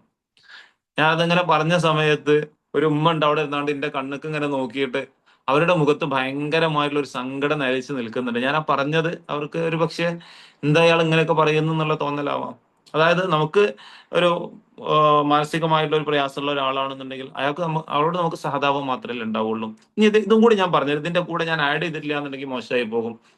അതായത് ഖുർആനിൽ പറയുന്ന ഒരു വാക്യം ഇങ്ങനെ ഉണ്ട്, എന്താണ്? വലാ തഖുല്ലഹുമ ഉഫിൻ, മാതാപിതാക്കളെ കുറിച്ചിട്ട് പറയുന്ന ഒരു വാക്കാണ് വലാ തഖുല്ലഹുമ ഉഫിൻ. നിങ്ങൾ അവരോട് ചേ എന്നുള്ള വാക്ക് പോലും പറയരുത് കേട്ടോ എന്നുള്ളതാണ്. ഞാൻ എപ്പോഴും പറയാറുള്ള ഒരു വ്യാഖ്യാനമുണ്ട്, ചേ എന്ന് പറയാനുള്ള എല്ലാ കാര്യങ്ങളും അവർ നമ്മുടെ മുന്നിൽ വെച്ച് തരും. അമ്മായിമ്മ അല്ലെങ്കിൽ സ്വന്തം ഉമ്മ ചേ എന്ന് പറയാനുള്ള എല്ലാ മാർഗങ്ങളും അവർ നമ്മുടെ മുന്നിൽ തുറന്നു വെച്ചിട്ടുണ്ടാകും. എങ്കിൽ പോലും അത് അവരോട് പറയരുത്. അല്ലാതെ വെറുതെ നിൽക്കണ ഉമ്മാനെ വിളിച്ചിട്ട് ഇപ്പോ ഷഹനാസ് മാമിന് മക്കളുണ്ടെങ്കിൽ മക്കളെ വിളിച്ചാണ്ട് ഉമ്മ അവിടെ എന്താണ് എന്തായിരുന്നു പൊക്കോളൂ എന്ന് പറയൂലല്ലോ. അല്ലെങ്കിൽ വേറെ ഒരാളിങ്ങനെ നിൽക്കും, ഇപ്പൊ വിൽക്കുന്നുണ്ട്, ഇപ്പൊ ഒന്ന് ഇവിടെ നിന്നാണ്ട് വളരെ മോശം കേട്ടോ പൊക്കോളൂ എന്ന് നമ്മൾ പറയൂല. ആ പറയാനുള്ള എല്ലാ സാഹചര്യങ്ങളും അവിടെ ക്രിയേറ്റ് ചെയ്യപ്പെടും. നമുക്ക് ഇഷ്ടമില്ലാത്ത കുറെ കാര്യങ്ങൾ ഉമ്മ പറയും, നമുക്ക് ഇഷ്ടമില്ലാത്ത കുറെ കാര്യങ്ങൾ അമ്മായിമ്മ പറയും, ഉപ്പ പറയും, അമ്മോശം പറയും. അതൊക്കെ കേട്ടാലും അവരോട് എന്നുള്ള വാക്ക് പറയരുതേ. എന്നിട്ട് അതിൽ പറയുന്ന ഒരു വാക്കും കൂടിയുണ്ട്, നിങ്ങളുടെ കാരുണ്യത്തിന്റെ ചിറകുകൾ ഫഹ്ഫദിൽ ജനാഹ ലഹും, അവർക്ക് വേണ്ടി കാരുണ്യത്തിന്റെ ചിറകുകൾ നിങ്ങൾ താഴ്ത്തി കൊടുക്കണം കേട്ടോ എന്നുള്ളതാണ്. അത് നമ്മളെ കൊണ്ട് പറ്റണം. ഈ ജെൻസിക്ക് അത് പറ്റിക്കഴിഞ്ഞാൽ ആ ലൈഫ് ഭയങ്കര ഹാപ്പി ആയിട്ട് മുന്നോട്ട് കൊണ്ടുപോകാൻ പറ്റും. അതല്ല, ഈ ഞാൻ ഇങ്ങനെയാണല്ലോ, എനിക്ക് എന്റെ വ്യക്തിത്വം ഇമ്പോർട്ടന്റ് ആണല്ലോ എന്ന് വിചാരിച്ച് അവര് പറയുന്ന കാര്യങ്ങളൊക്കെ തെറ്റാണ് എന്നുള്ളൊരു മെന്റാലിറ്റി നമ്മൾ കൊണ്ട് നടക്കുകയാണെങ്കിൽ രണ്ടു കൂട്ടർക്കും മാനസിക വിഷമമില്ലാതെ വേറെ ഒന്നോടെ വരാൻ പോണില്ല. രണ്ടും ഭയങ്കരമായിട്ട് പ്രശ്നത്തിലേക്ക് ആയിക്കൊണ്ടിരിക്കും. ആൻഡ് ഇനി ഇവരുടെ ജൻസിയുടെ ഒരു പ്രത്യേകത, അവർക്ക് ഇഷ്ടമുള്ള കാര്യങ്ങളും ഇഷ്ടമില്ലാത്ത കാര്യങ്ങൾ കൂടി ഞാൻ പറയട്ടോ. ഇഷ്ടമുള്ളത് എന്ന് പറഞ്ഞാല് അവരെ കേൾക്കുക പറഞ്ഞാൽ അവർക്ക് ഭയങ്കര ഇഷ്ടമാണ്. ജൻസിക്ക് ഏറ്റവും ഇഷ്ടമുള്ള ഒരു കാര്യമാണ് അവര് ഒരു അഭിപ്രായം പറയുകയാണെങ്കിൽ അത് കേൾക്കുക എന്നുള്ളത് ഭയങ്കര ഇഷ്ടമാണ്, ഒന്നാമത്തത്. ആൻഡ് അവരെ മനസ്സിലാക്കപ്പെടുന്നുണ്ടെങ്കിൽ അത് അവർക്ക് ഇഷ്ടമാണ്. അവരെ അണ്ടർസ്റ്റാൻഡ് ദം, അവരൊരു കാര്യം പറയുമെങ്കിൽ അവരുടെ ഫീലിങ്സ്, എനിക്ക് ഇങ്ങനെ ഒരു കാര്യം ഫീൽ ചെയ്യുന്നുണ്ട്, ആ ഫീലിംഗ് ഉൾക്കൊള്ളുക. ഒന്ന് ഒന്ന് അകൊക്കെ ഒന്ന് തുടച്ചു വൃത്തിയാക്കിയാല് മാഷാ അള്ളാ അവിടെയൊക്കെ വൃത്തിയായിട്ടുണ്ടല്ലോ, ഇത് ഈ ഒറ്റയ്ക്ക് ചെയ്തതാണോ, അതൊന്നും ഞാനത് അറിയുന്നുണ്ട് എന്നുള്ളത് ഒന്ന് ഒന്ന് ഒന്ന് അറിയിച്ചു കൊടുത്താൽ മതി. അത് അവർക്ക് ഭയങ്കര ഹാപ്പി ആയിരിക്കും. ആൻഡ് ഹോണസ്റ്റ് ആയിരിക്കുക, സത്യസന്ധത, അവരോട് ഓണസ്റ്റ് ആവണം. നമ്മളൊരു കാര്യം അവരുടെ അടുത്ത് മറച്ചു വെച്ചിട്ട് പാതി സത്യം അവരോട് പറഞ്ഞു കഴിഞ്ഞാൽ ആ സത്യം അവർ മനസ്സിലാക്കി കഴിഞ്ഞാൽ പിന്നെ ഒരു നിലക്കും അവർക്ക് നമ്മുടെ മനസ്സിൽ സ്ഥാനം ഉണ്ടാവില്ല, അവരുടെ മനസ്സിൽ നമുക്ക് സ്ഥാനം ഉണ്ടാകൂല. എന്നുവെച്ചാൽ അവരോട് ഓണസ്റ്റ് ആയിരിക്കണം, സത്യസന്ധത ആൻഡ് ടു വേ കോൺവെർസേഷൻ, അത് അവർക്ക് വളരെ ഇമ്പോർട്ടൻ്റാണ്. അതായത് അവിടുന്ന് ഇങ്ങോട്ട് മാത്രം പറയാം, ഇവിടുന്ന് അങ്ങോട്ട് മാത്രം പറയാന്നതിനപ്പുറത്തേക്ക് ഒരു ടു വേ കോൺവെർസേഷൻ അവർക്ക് ഭയങ്കര ഇഷ്ടമാണ്. ഇനി അവർക്ക് ഇഷ്ടമില്ലാത്ത കുറച്ച് കാര്യങ്ങളും കൂടി ഉണ്ട് കേട്ടോ. അത് മിക്കവാറും ഭർത്താക്കന്മാർ ചെയ്യണ ഒരു കാര്യം കൂടിയാണ്. അതായത് ഞാൻ പറഞ്ഞില്ലേ, അതുകൊണ്ട് അങ്ങനെ ചെയ്താൽ മതി. ഇപ്പം ഒരു 14 വയസ്സിന്റെയും 29 വയസ്സിന്റെ ഇടയിലുള്ള മക്കളോടാണെങ്കിൽ ഒരു കാര്യം ചെയ്യാൻ പറഞ്ഞിട്ട് അവര് എന്തിനാണ് ഞാൻ ചെയ്യണമെന്ന് ചോദിച്ചാല് ഞാൻ പറഞ്ഞാട് കേട്ടാ മതി എന്ന് കേൾക്കണത് തന്നെ അവർക്ക് കലിപ്പ. അത് പറയാൻ പോകരുത്. ജൻസിയോട് ഇത് പറയാൻ നിന്നാ അവർക്ക് അത്ര ദേഷ്യമുള്ള കാര്യമല്ല. ഞാനത് പറഞ്ഞു അതുകൊണ്ട് ചെയ്തോ, അത് അവർക്ക് വേണ്ട. എന്തിനത് ചെയ്യുന്നു എന്നുള്ളത് കൃത്യമായിട്ടുള്ള റീസൺ അവർക്ക് ഉണ്ടാവണം. എങ്കിൽ അവരെന്ത് ചെയ്യും, നമ്മൾ പറയുന്നതൊക്കെ കേൾക്കാൻ തയ്യാറാവും. അവർക്ക് താല്പര്യം ഇല്ലാത്ത കാര്യമാണ് കേട്ടോ. എന്തിനാണ് ഒരു കാര്യം ചെയ്യുന്നത് വെച്ചാൽ ഞാനത് പറഞ്ഞു അതുകൊണ്ട് ചെയ്താളാം എന്ന് പറയുന്നതിന് പകരം എന്തിനാണ് ഇത് ചെയ്യാന്ന് പറഞ്ഞു കൊടുത്താൽ മതി. മറ്റൊന്ന്, നിരന്തരമായിട്ട് ഇവരെ വിമർശിക്കുക എന്നുള്ളത് അവർക്ക് ഒട്ടും താല്പര്യമല്ല. എന്ത് ചെയ്താലും കുറ്റം. പക്ഷെ പടച്ചവന്റെ തൗഫീഖ് കൊണ്ട് അമ്മായിമാർക്ക് കുറ്റമല്ലാതെ വേറെ മിക്കവാറും പറയാനും ഉണ്ടാകൂല. അല്ലെ, മിക്കവാറും അത് ഞാൻ പറഞ്ഞല്ലോ, അത് കുറ്റല്ല. ശരിക്ക് അവര് ഉപദേശിക്കുകയാണ്. ഈ ഉപദേശം അവരുടെ സ്നേഹമാണ്. പക്ഷെ ഈ സ്നേഹം ഈ ജൻസിയെ സംബന്ധിച്ചിടത്തോളം ഉപദേശം എന്നുള്ളത് കുറ്റപ്പെടുത്തലായിട്ടാണ് അവർക്ക് ഫീൽ ചെയ്യുക. ഉമ്മ പറയുന്നത് ആ കാര്യം എനിക്ക് ചെയ്തുകൂടായിരുന്നോ എന്ന് ചോദിക്കുമ്പോൾ ഉമ്മ വിചാരിക്കുന്നത് അത് അവൾക്ക് ഞാൻ ഓർമ്മപ്പെടുത്തി കൊടുക്കാനുള്ള എന്റെ സ്നേഹമാണല്ലോ. പക്ഷെ ജൻസിയിലുള്ള കുട്ടിയാണ് ഈ കേൾക്കണത് എന്താ, ഈ അത് ചെയ്തില്ലല്ലോ എന്നുള്ളതാണ്. അനക്കത് ചെയ്തുകൂടായിരുന്നോ എന്നുള്ള ചോദ്യം ജൻസി കേൾക്കുന്നത് ഇജ ചെയ്തിട്ടില്ലല്ലോ എന്നുള്ള കുറ്റപ്പെടുത്തലായിട്ടാണ്. അവര് പറയുന്നത് ഉപദേശമാണ്, അത് സ്നേഹമാണ് എന്നുള്ളതും ഇവരത് കേൾക്കുന്നത് ഉപദേശമായിട്ട് കുറ്റപ്പെടുത്തലാണ് എന്നുള്ളത് പരസ്പരം മനസ്സിലാക്കിയാൽ തീരാവുന്ന പ്രശ്നങ്ങളേ ഉള്ളൂ. ആൻഡ് അവരുടെ ഇമോഷൻസിനെ നിസ്സാരാക്കുക, അത് ഒരു നിലക്കും അവർക്ക് സഹിക്കാൻ കഴിയൂല. അതായത് ഓ ഇന്നിങ്ങനെ മൂങ്ങൾ കണ്ടില്ലേ, അല്ല തീരെ ഇത്ര വലിപ്പുണ്ടല്ലോ, ആ ഒരു ഇമോഷൻ അവർക്ക് ദേഷ്യം വരുന്നുണ്ട്, ആ ദേഷ്യമൊക്കെ കയ്യിൽ വെച്ചാൽ മതി. എന്റെ ഉമ്മ ഞാൻ, എന്റെ പെറ്റ ഉമ്മ ഞാന്. ഈ കാര്യങ്ങൾ കേൾക്കുക എന്നുള്ളത്, അതായത് അവരുടെ ഇമോഷൻസിന് വാല്യൂ കിട്ടുന്നില്ല എന്നുള്ളത് അവരെ സംബന്ധിച്ചിടത്തോളം അവർക്ക് ഒരിക്കലും അംഗീകരിക്കാൻ പറ്റാത്ത കാര്യമാണ്. അവരത് റിയാക്ട് ചെയ്യും. അത് റിയാക്ട് ചെയ്യുമ്പോൾ സ്വാഭാവികമായിട്ട് പ്രശ്നങ്ങൾ ഉണ്ടാവുകയും ചെയ്യും. ഞാൻ പറഞ്ഞു, ഈ പറയപ്പെട്ട ജനറേഷൻ ഒക്കെ ആണെന്നുണ്ടെങ്കിലും ഇത് പരസ്പര അണ്ടർസ്റ്റാൻഡിങ്ങിൽ പോയെങ്കിൽ മാത്രമേ ഏറ്റവും സമാധാനത്തിൽ ജീവിക്കാൻ കഴിയുള്ളൂ. പക്ഷെ പഠിച്ചവന് തൗഫീഖ് കൊണ്ട് അത് കഴിയൂല എന്നുള്ളതാണ്. എന്തായാലും ലാസ്റ്റ് ജനറേഷൻ, അല്ലെങ്കിൽ നമ്മൾ ഏറ്റവും ലാസ്റ്റുള്ള ജനറേഷൻ എന്ന് പറഞ്ഞത് ജനറേഷൻ ബീറ്റയാണ്. നമ്മൾ അതിനെ കുറിച്ച് തൽക്കാലം പറയണില്ല. ജനറേഷൻ ആൽഫയെ കുറിച്ചും കൂടി പറഞ്ഞിട്ട് നമുക്ക് എന്ത് ചെയ്യാം, വൈൻഡപ്പ് ചെയ്യാം കേട്ടോ. അതാണ് ലാസ്റ്റ് ജനറേഷൻ, ബീറ്റയ്ക്ക് മുമ്പുള്ള. അതായത് 2013 മുതൽ 2020 ഏകദേശം പകുതി വരെ കാലയളവിൽ ജനിച്ച ആളുകൾ, അല്ലെങ്കിൽ ആ കാലയളവിൽ ജീവിക്കുന്ന ആളുകളാണ്. ഇവരുടെ ഏകദേശം ഒരു 6 വയസ്സ് മുതൽ 13 വയസ്സ് വരെയുള്ള കുട്ടികൾ, ഇവരുടെ പ്രത്യേകത എന്താണെന്ന് വെച്ചാൽ കംപ്ലീറ്റ്ലി AI ആൻഡ് ഓൺലൈൻ ലോകത്ത് ജനിച്ച ആളുകളാണ്. ChatGPT, ജെമിനൈ തുടങ്ങിയിട്ട് വീഡിയോ ഉണ്ടാക്കാനും മറ്റേതുണ്ടാക്കാനും മറിച്ചുണ്ടാക്കാനും കുഞ്ഞു കുട്ടികൾക്ക് വരെ അറിയുന്ന കാലമാണ്. എന്നുവെച്ചാൽ കണ്ട് പഠിക്കാൻ ഇഷ്ടമുള്ള ആളുകളാണ്. അപ്പൊ നമ്മൾ അവരോടൊരു എക്സാമ്പിൾ പറയുന്ന നേരത്ത് നമ്മൾ അതിന് കുറെ ഉദാഹരണങ്ങൾ സഹിതം വീഡിയോ ഒക്കെ കാണിച്ചു കൊടുത്തിട്ട് അവർക്ക് പറഞ്ഞു കൊടുത്താൽ അവർക്ക് പെട്ടെന്ന് മനസ്സിലാവും. ഒരു ടീച്ചർ ആണെങ്കിൽ ജെൻസിയെ പഠിപ്പിക്കുക, ജനറേഷൻ ആൽഫയെ പഠിപ്പിക്കുന്ന ടീച്ചർ ആണെന്നുണ്ടെങ്കിൽ ഒരു 6 മുതൽ 13 വയസ്സുള്ള കുട്ടികളെ പഠിപ്പിക്കുന്ന ആളുകളാണെങ്കിൽ TV കാണിച്ചു കൊടുത്തിട്ട് പഠിപ്പിച്ചു കൊടുക്കുകയാണെന്നുണ്ടെങ്കിൽ ഒരു പെട്ടെന്ന് അവർക്ക് മൈൻഡിലേക്ക് എത്തും.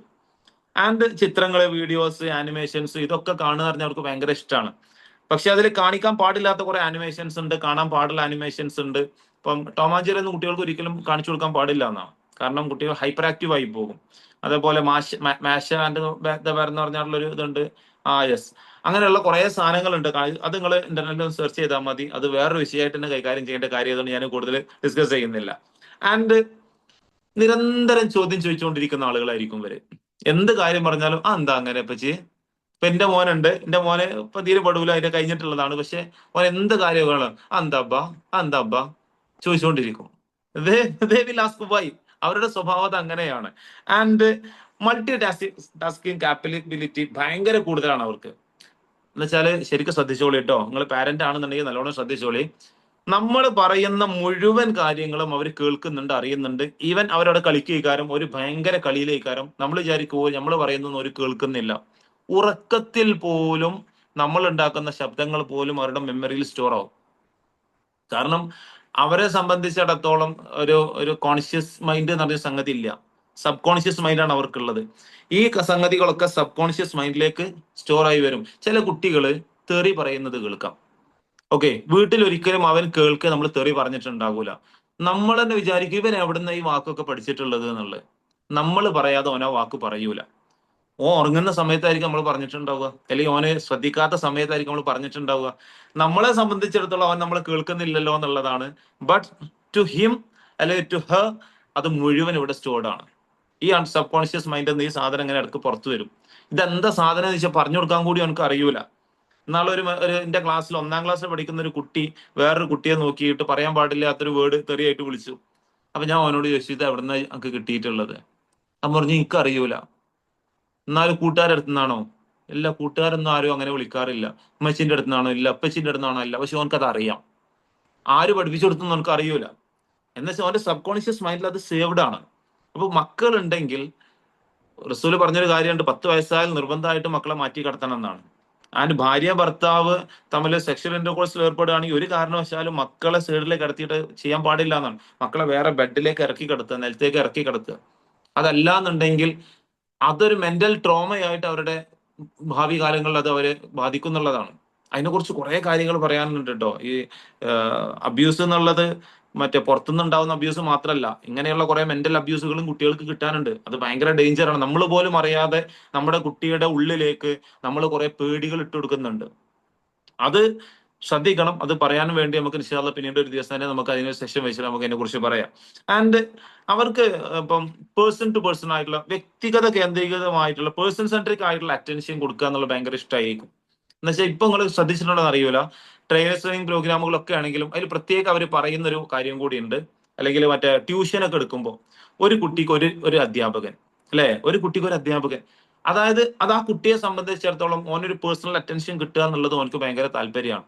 അപ്പൊ നമ്മൾ ക്ലാസ് എടുക്കുന്ന ഒരു അധ്യാപകനാണ് എന്നുണ്ടെങ്കിൽ ഈ പ്രായത്തിലുള്ള കുട്ടികൾക്കാണെങ്കിൽ ഓരോരുത്തരെയും പേര് വിളിച്ച് അഭിസംബോധന ചെയ്യുക എന്നുള്ളവർക്ക് ഭയങ്കര ഇഷ്ടമായിരിക്കും. ഒരു അറ്റൻഷൻ സീക്കാൻ അത് കാരണമാകും എന്നുള്ളതാണ്. അതേപോലെ ഇവരുടെ പ്രത്യേകത എന്താ വെച്ചാൽ കുറെ നേരം ഒരു കാര്യത്തിൽ തന്നെ ഫോക്കസ് ചെയ്ത് കഴിയൂല. ഇപ്പൊ ജെൻസി ആരെങ്കിലും, ജനറേഷൻ ആൽഫ ആരെങ്കിലും ഈ സെഷനിൽ ഉണ്ടെങ്കിൽ ഓരിപ്പോ ലെഫ്റ്റ് അടിച്ചു പോകും. കാരണം എന്താ വെച്ചാല് ഇത് കുറെ നേരമായി പറയാൻ തുടങ്ങിയിട്ട് ഇയാൾ നിർത്തിയിട്ടില്ല എന്ന് പറയും. ഓർക്ക് ഒരേ കാര്യത്തിൽ കുറെ നേരം ഫോക്കസ് ചെയ്യാൻ കഴിയൂല. ആൻഡ് ക്ഷമ നല്ല കുറവായിരിക്കും.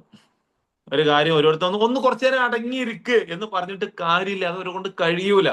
അവരെപ്പോഴും എന്തെങ്കിലും ചെയ്തുകൊണ്ടിരിക്കണം. അപ്പൊ അതൊരു 6 വയസ്സ് മുതൽ 13 വയസ്സ് വരെയുള്ള കുട്ടികളുള്ളമാരാണെങ്കിൽ ശ്രദ്ധിക്കുക, അവർക്ക് പുതിയ പുതിയ കാര്യങ്ങൾ ഒന്ന് കഴിയുമ്പോൾ അടുത്ത് ചെയ്യാനുള്ള ഒരു ടാസ്ക് അവർക്ക് കൊടുത്താൽ മതി. അവരതായിട്ട് എങ്ങനെ കഴിഞ്ഞോളും. അതിന് പകരം മൊബൈൽ എന്ന് അത് പിടിച്ച് കുറച്ചു നേരത്ത് കണ്ടോ എന്ന് പറഞ്ഞ് നിന്ന് കഴിഞ്ഞാൽ ഉള്ള അറ്റൻഷൻ കുറയുന്നു മാത്രമല്ല, അവർ വീണ്ടും ഹൈപ്പർ ആക്റ്റീവ് ആയിട്ട് മാറുകയും ചെയ്യും. കാരണം ഒന്നെങ്കിൽ അവർ വലിയ മടിയന്മാരായിട്ട് മാറും, അല്ലെങ്കിൽ അവർ ഭയങ്കര ഹൈപ്പർ ആക്റ്റീവ് ആയിട്ട് മാറും. നിങ്ങൾ വിചാരിച്ച ഒരു രൂപത്തിലേക്ക് മക്കളെ മാറ്റിയെടുക്കാൻ കഴിയൂല. അവർക്ക് ഒന്ന് കഴിയുമ്പോൾ അടുത്ത ടാസ്ക് കൊടുക്കുക. ഇനി ഒന്നും ഇല്ല എന്നുണ്ടെങ്കിൽ പുളിങ്കുരു കുറെ മറ്റേ വീട്ടിൽ കറി വെക്കുമ്പോഴുള്ള പുളിങ്കുരു എടുത്താണ്ട് നിലത്തെന്ത് ചെയ്യുക, വിതറിയിട്ട് അത് ഓരോന്ന് പൊറുക്കിയിട്ട് എത്ര ഉണ്ടെന്ന് എണ്ണാൻ വേണ്ടി പറയാം. ഓരോന്ന് ഇരുന്ന് എണ്ണിക്കോളൂ. അവർക്ക് എന്തെങ്കിലും ഒരു പണി വേണം. പക്ഷെ 100 എണ്ണം 200 എണ്ണം ഒരുമിച്ച് ഇട്ട് കൊടുക്കരുത്. ഒരു 10 എണ്ണം 15 എണ്ണം ആദ്യം അത് എണ്ണാൻ വേണ്ടി പറയാം. എന്നിട്ട് 10ന്റെ ഓരോ കൂട്ടാക്കി വെക്കാൻ വേണ്ടി പറയാം. അങ്ങനെ എന്തെങ്കിലും ചെറിയ ടാസ്കുകൾ അങ്ങനെ കൊടുത്താൽ ഓരതായിട്ട് എങ്ങനെ കഴിഞ്ഞോളും എന്നർത്ഥം. ആൻഡ് സോഷ്യൽ കമ്മ്യൂണിക്കേഷൻ അവർക്ക് കുറവായിരിക്കും.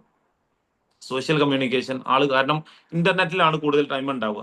അവർ സോഷ്യൽ ആങ്സൈറ്റി അവർക്ക് കൂടുതലായിരിക്കും. അപ്പം കുടുംബക്കാരോടൊക്കെ പോകുമ്പോൾ അവർക്ക് പോരി അറിഞ്ഞാൽ ഭയങ്കര മടിയായിരിക്കും. കല്യാണത്തിന് വിളിച്ചാൽ പോരാൻ ഭയങ്കര മടിയായിരിക്കും മിക്കവാറും ഇങ്ങനത്തെ ആളുകൾക്ക്. അപ്പൊ എന്താ ചോദിച്ചാൽ അങ്ങനെയുള്ള ആളുകളെ കൂടെ കൊണ്ടുപോവുക, ആളുകളുമായിട്ട് സംസാരിപ്പിക്കുക. ഇതൊക്കെയാണ് ഞാൻ ഒന്നുകൂടി ഒറ്റ ഇതിൽ പറയുകയാണെന്നുണ്ടെങ്കിൽ, കുറെ ജനറേഷൻസ് നമ്മൾ പറഞ്ഞു. ഫസ്റ്റ് പറഞ്ഞ സൈലന്റ് ജനറേഷൻ ആയിരുന്നു. ഓരോ സമയത്തോളം ഡ്യൂട്ടിയാണ് അവർക്ക് ഏറ്റവും ഇമ്പോർട്ടന്റ് എന്ന് വെച്ചാൽ അച്ചടക്കം, അതേപോലെ കടമകൾ, ഇത് വളരെ ഇമ്പോർട്ടന്റ് ആണ് സൈലന്റ് ജനറേഷന്. പിന്നുള്ളത് ബേബി ബൂമേഴ്സ് ആണ്. അവരെ സമയത്തുള്ള റെസ്പെക്ട് ആണ് അവർക്ക് ആവശ്യമുള്ളത്. അത് കൊടുത്താൽ ഒരു എന്ത് ചെയ്തോളും, ക്ലിയർ ആയിക്കോളും. അവർക്ക് റെസ്പെക്ട് കൊടുത്ത് നമ്മൾ കമ്മ്യൂണിക്കേറ്റ് ചെയ്യുകയാണെങ്കിൽ അവർ കണക്ട് ചെയ്യാൻ എളുപ്പമായിരിക്കും. ജനറേഷൻ എക്സ് ആണെങ്കിൽ റെസ്പോൺസിബിലിറ്റി ആണ്. എന്തെങ്കിലും ഒരു കാര്യം അവരുടെ കാര്യം അവർ സ്വയം ചെയ്യുക, എല്ലാ കാര്യത്തിലും അവർ റെസ്പോൺസിബിലിറ്റി ഏറ്റെടുക്കാൻ തയ്യാറായിട്ടുള്ള ആളുകളായിരിക്കും. മിലേനിയൻസ് ആണെന്നുണ്ടെങ്കിൽ അവർക്ക് ഒരു ലക്ഷ്യം വേണം, ഒരു പേർപ്പസ് ഉണ്ടാകും. ആ പേർപ്പസ് അനുസരിച്ച് നെക്സ്റ്റ് പ്ലാൻ എന്താ അത് പറയാൻ, ഇപ്പൊ എന്താ ചെയ്തുകൊണ്ടിരിക്കണേ, എന്താ പറഞ്ഞ അടുത്ത പ്ലാൻ, ഒരു 10 വർഷം കഴിഞ്ഞാൽ നിങ്ങൾ എന്തൊക്കെ കാര്യങ്ങളാണ് പ്ലാൻ ചെയ്തത്. ഇത് പ്ലാൻ ചെയ്യാൻ അവർക്ക് ഇഷ്ടമായിരിക്കും. ചിലപ്പോൾ ഐഡിയ ഇല്ലാത്തതുകൊണ്ട് പ്ലാൻ ചെയ്തിട്ടുണ്ടാവില്ല, പക്ഷെ പ്ലാൻ ചെയ്യാൻ അവർക്ക് ഭയങ്കര ഇഷ്ടമായിരിക്കും. ആൻഡ് ജെൻസി അണ്ടർസ്റ്റാൻഡിങ് ആണ് അവർക്ക് ഏറ്റവും ഇമ്പോർട്ടന്റ് ആയിട്ടുള്ള കാര്യം കേട്ടോ. ജെൻസി നമ്മൾ നേരത്തെ പറഞ്ഞ് അവർ അണ്ടർസ്റ്റാൻഡ് ചെയ്യുക എന്നുള്ളത്. ആൻഡ് ജനറേഷൻ ആൽഫയെ സംബന്ധിച്ചോളം എപ്പോഴും എൻഗേജ്ഡ് ആയിട്ടിരിക്കുക എന്നുള്ള, ഒന്ന് കഴിഞ്ഞ അടുത്തത്, അടുത്ത് കഴിഞ്ഞ അടുത്തതിലേക്ക് ഇങ്ങനെ മാറിക്കൊണ്ടിരിക്കുക. ഇത് കഴിഞ്ഞിട്ട് ഒരു ടീമും കൂടി വരുന്നുണ്ട്, ജനറേഷൻ ബീറ്റ. അവര് ഇതിന്റെ ഒക്കെ വേറെ ലെവലായിട്ട് വളരാൻ പോകുന്ന ആളുകളാണ്. ഇപ്പൊ ഒരു പിച്ച് വെച്ച് തുടങ്ങിയിട്ടേ ഉള്ളൂ, 3-4 വയസ്സൊക്കെ ആയിട്ടുണ്ടാവുള്ളൂ. അവരുടെ കാര്യങ്ങൾ പറയാൻ തന്നെ നമുക്ക് വേറൊരു ദിവസം വേണം ഇൻഷാ അല്ലാഹ്. കുറെയൊക്കെ കാര്യങ്ങൾ ഞാൻ പറഞ്ഞു, എല്ലതും നിങ്ങൾക്ക് മനസ്സിലാവുന്ന രൂപത്തിൽ സിംപ്ലിഫൈ ചെയ്തിട്ട് പറയാൻ വേണ്ടി ശ്രമിച്ചിട്ടുണ്ട്. മനസ്സിലായിട്ടുണ്ടാവും എന്ന് വിചാരിക്കുന്നു. And here I conclude. Thank you. ഇതുവരെ കേട്ടിരുന്നതിന് എല്ലാവർക്കും നന്ദി. ഇനി പറയാനുള്ളത് നേരത്തെ പറഞ്ഞ പോലെ ഫീഡ്ബാക്ക് ഒക്കെ നല്ല ഇഷ്ടമാണ്, അതുകൊണ്ട് പറഞ്ഞോളൂ കേട്ടോ. ഓക്കെ, ഇത്രയേ ഉള്ളൂ. എന്റെ സെഷൻ കഴിഞ്ഞിട്ടുണ്ട്. ഇനി ഇതിലേക്ക് എന്തെങ്കിലും ആഡ് ചെയ്യാനുണ്ടെങ്കിൽ ആഡ് ചെയ്യാം, കൂട്ടിച്ചേർക്കാനുണ്ടെങ്കിൽ കൂട്ടിച്ചേർത്ത്, കുറക്കാനുണ്ടെങ്കിൽ അത് കുറച്ച്, ഇനി എന്തെങ്കിലും അഭിപ്രായങ്ങൾ അറിയിക്കാനുണ്ടെങ്കിൽ അതും അറിയിക്കുക കേട്ടോ. എന്റെ സെഷൻ ഞാൻ വൈൻഡപ്പ് ചെയ്തിട്ടുണ്ട്. യെസ്,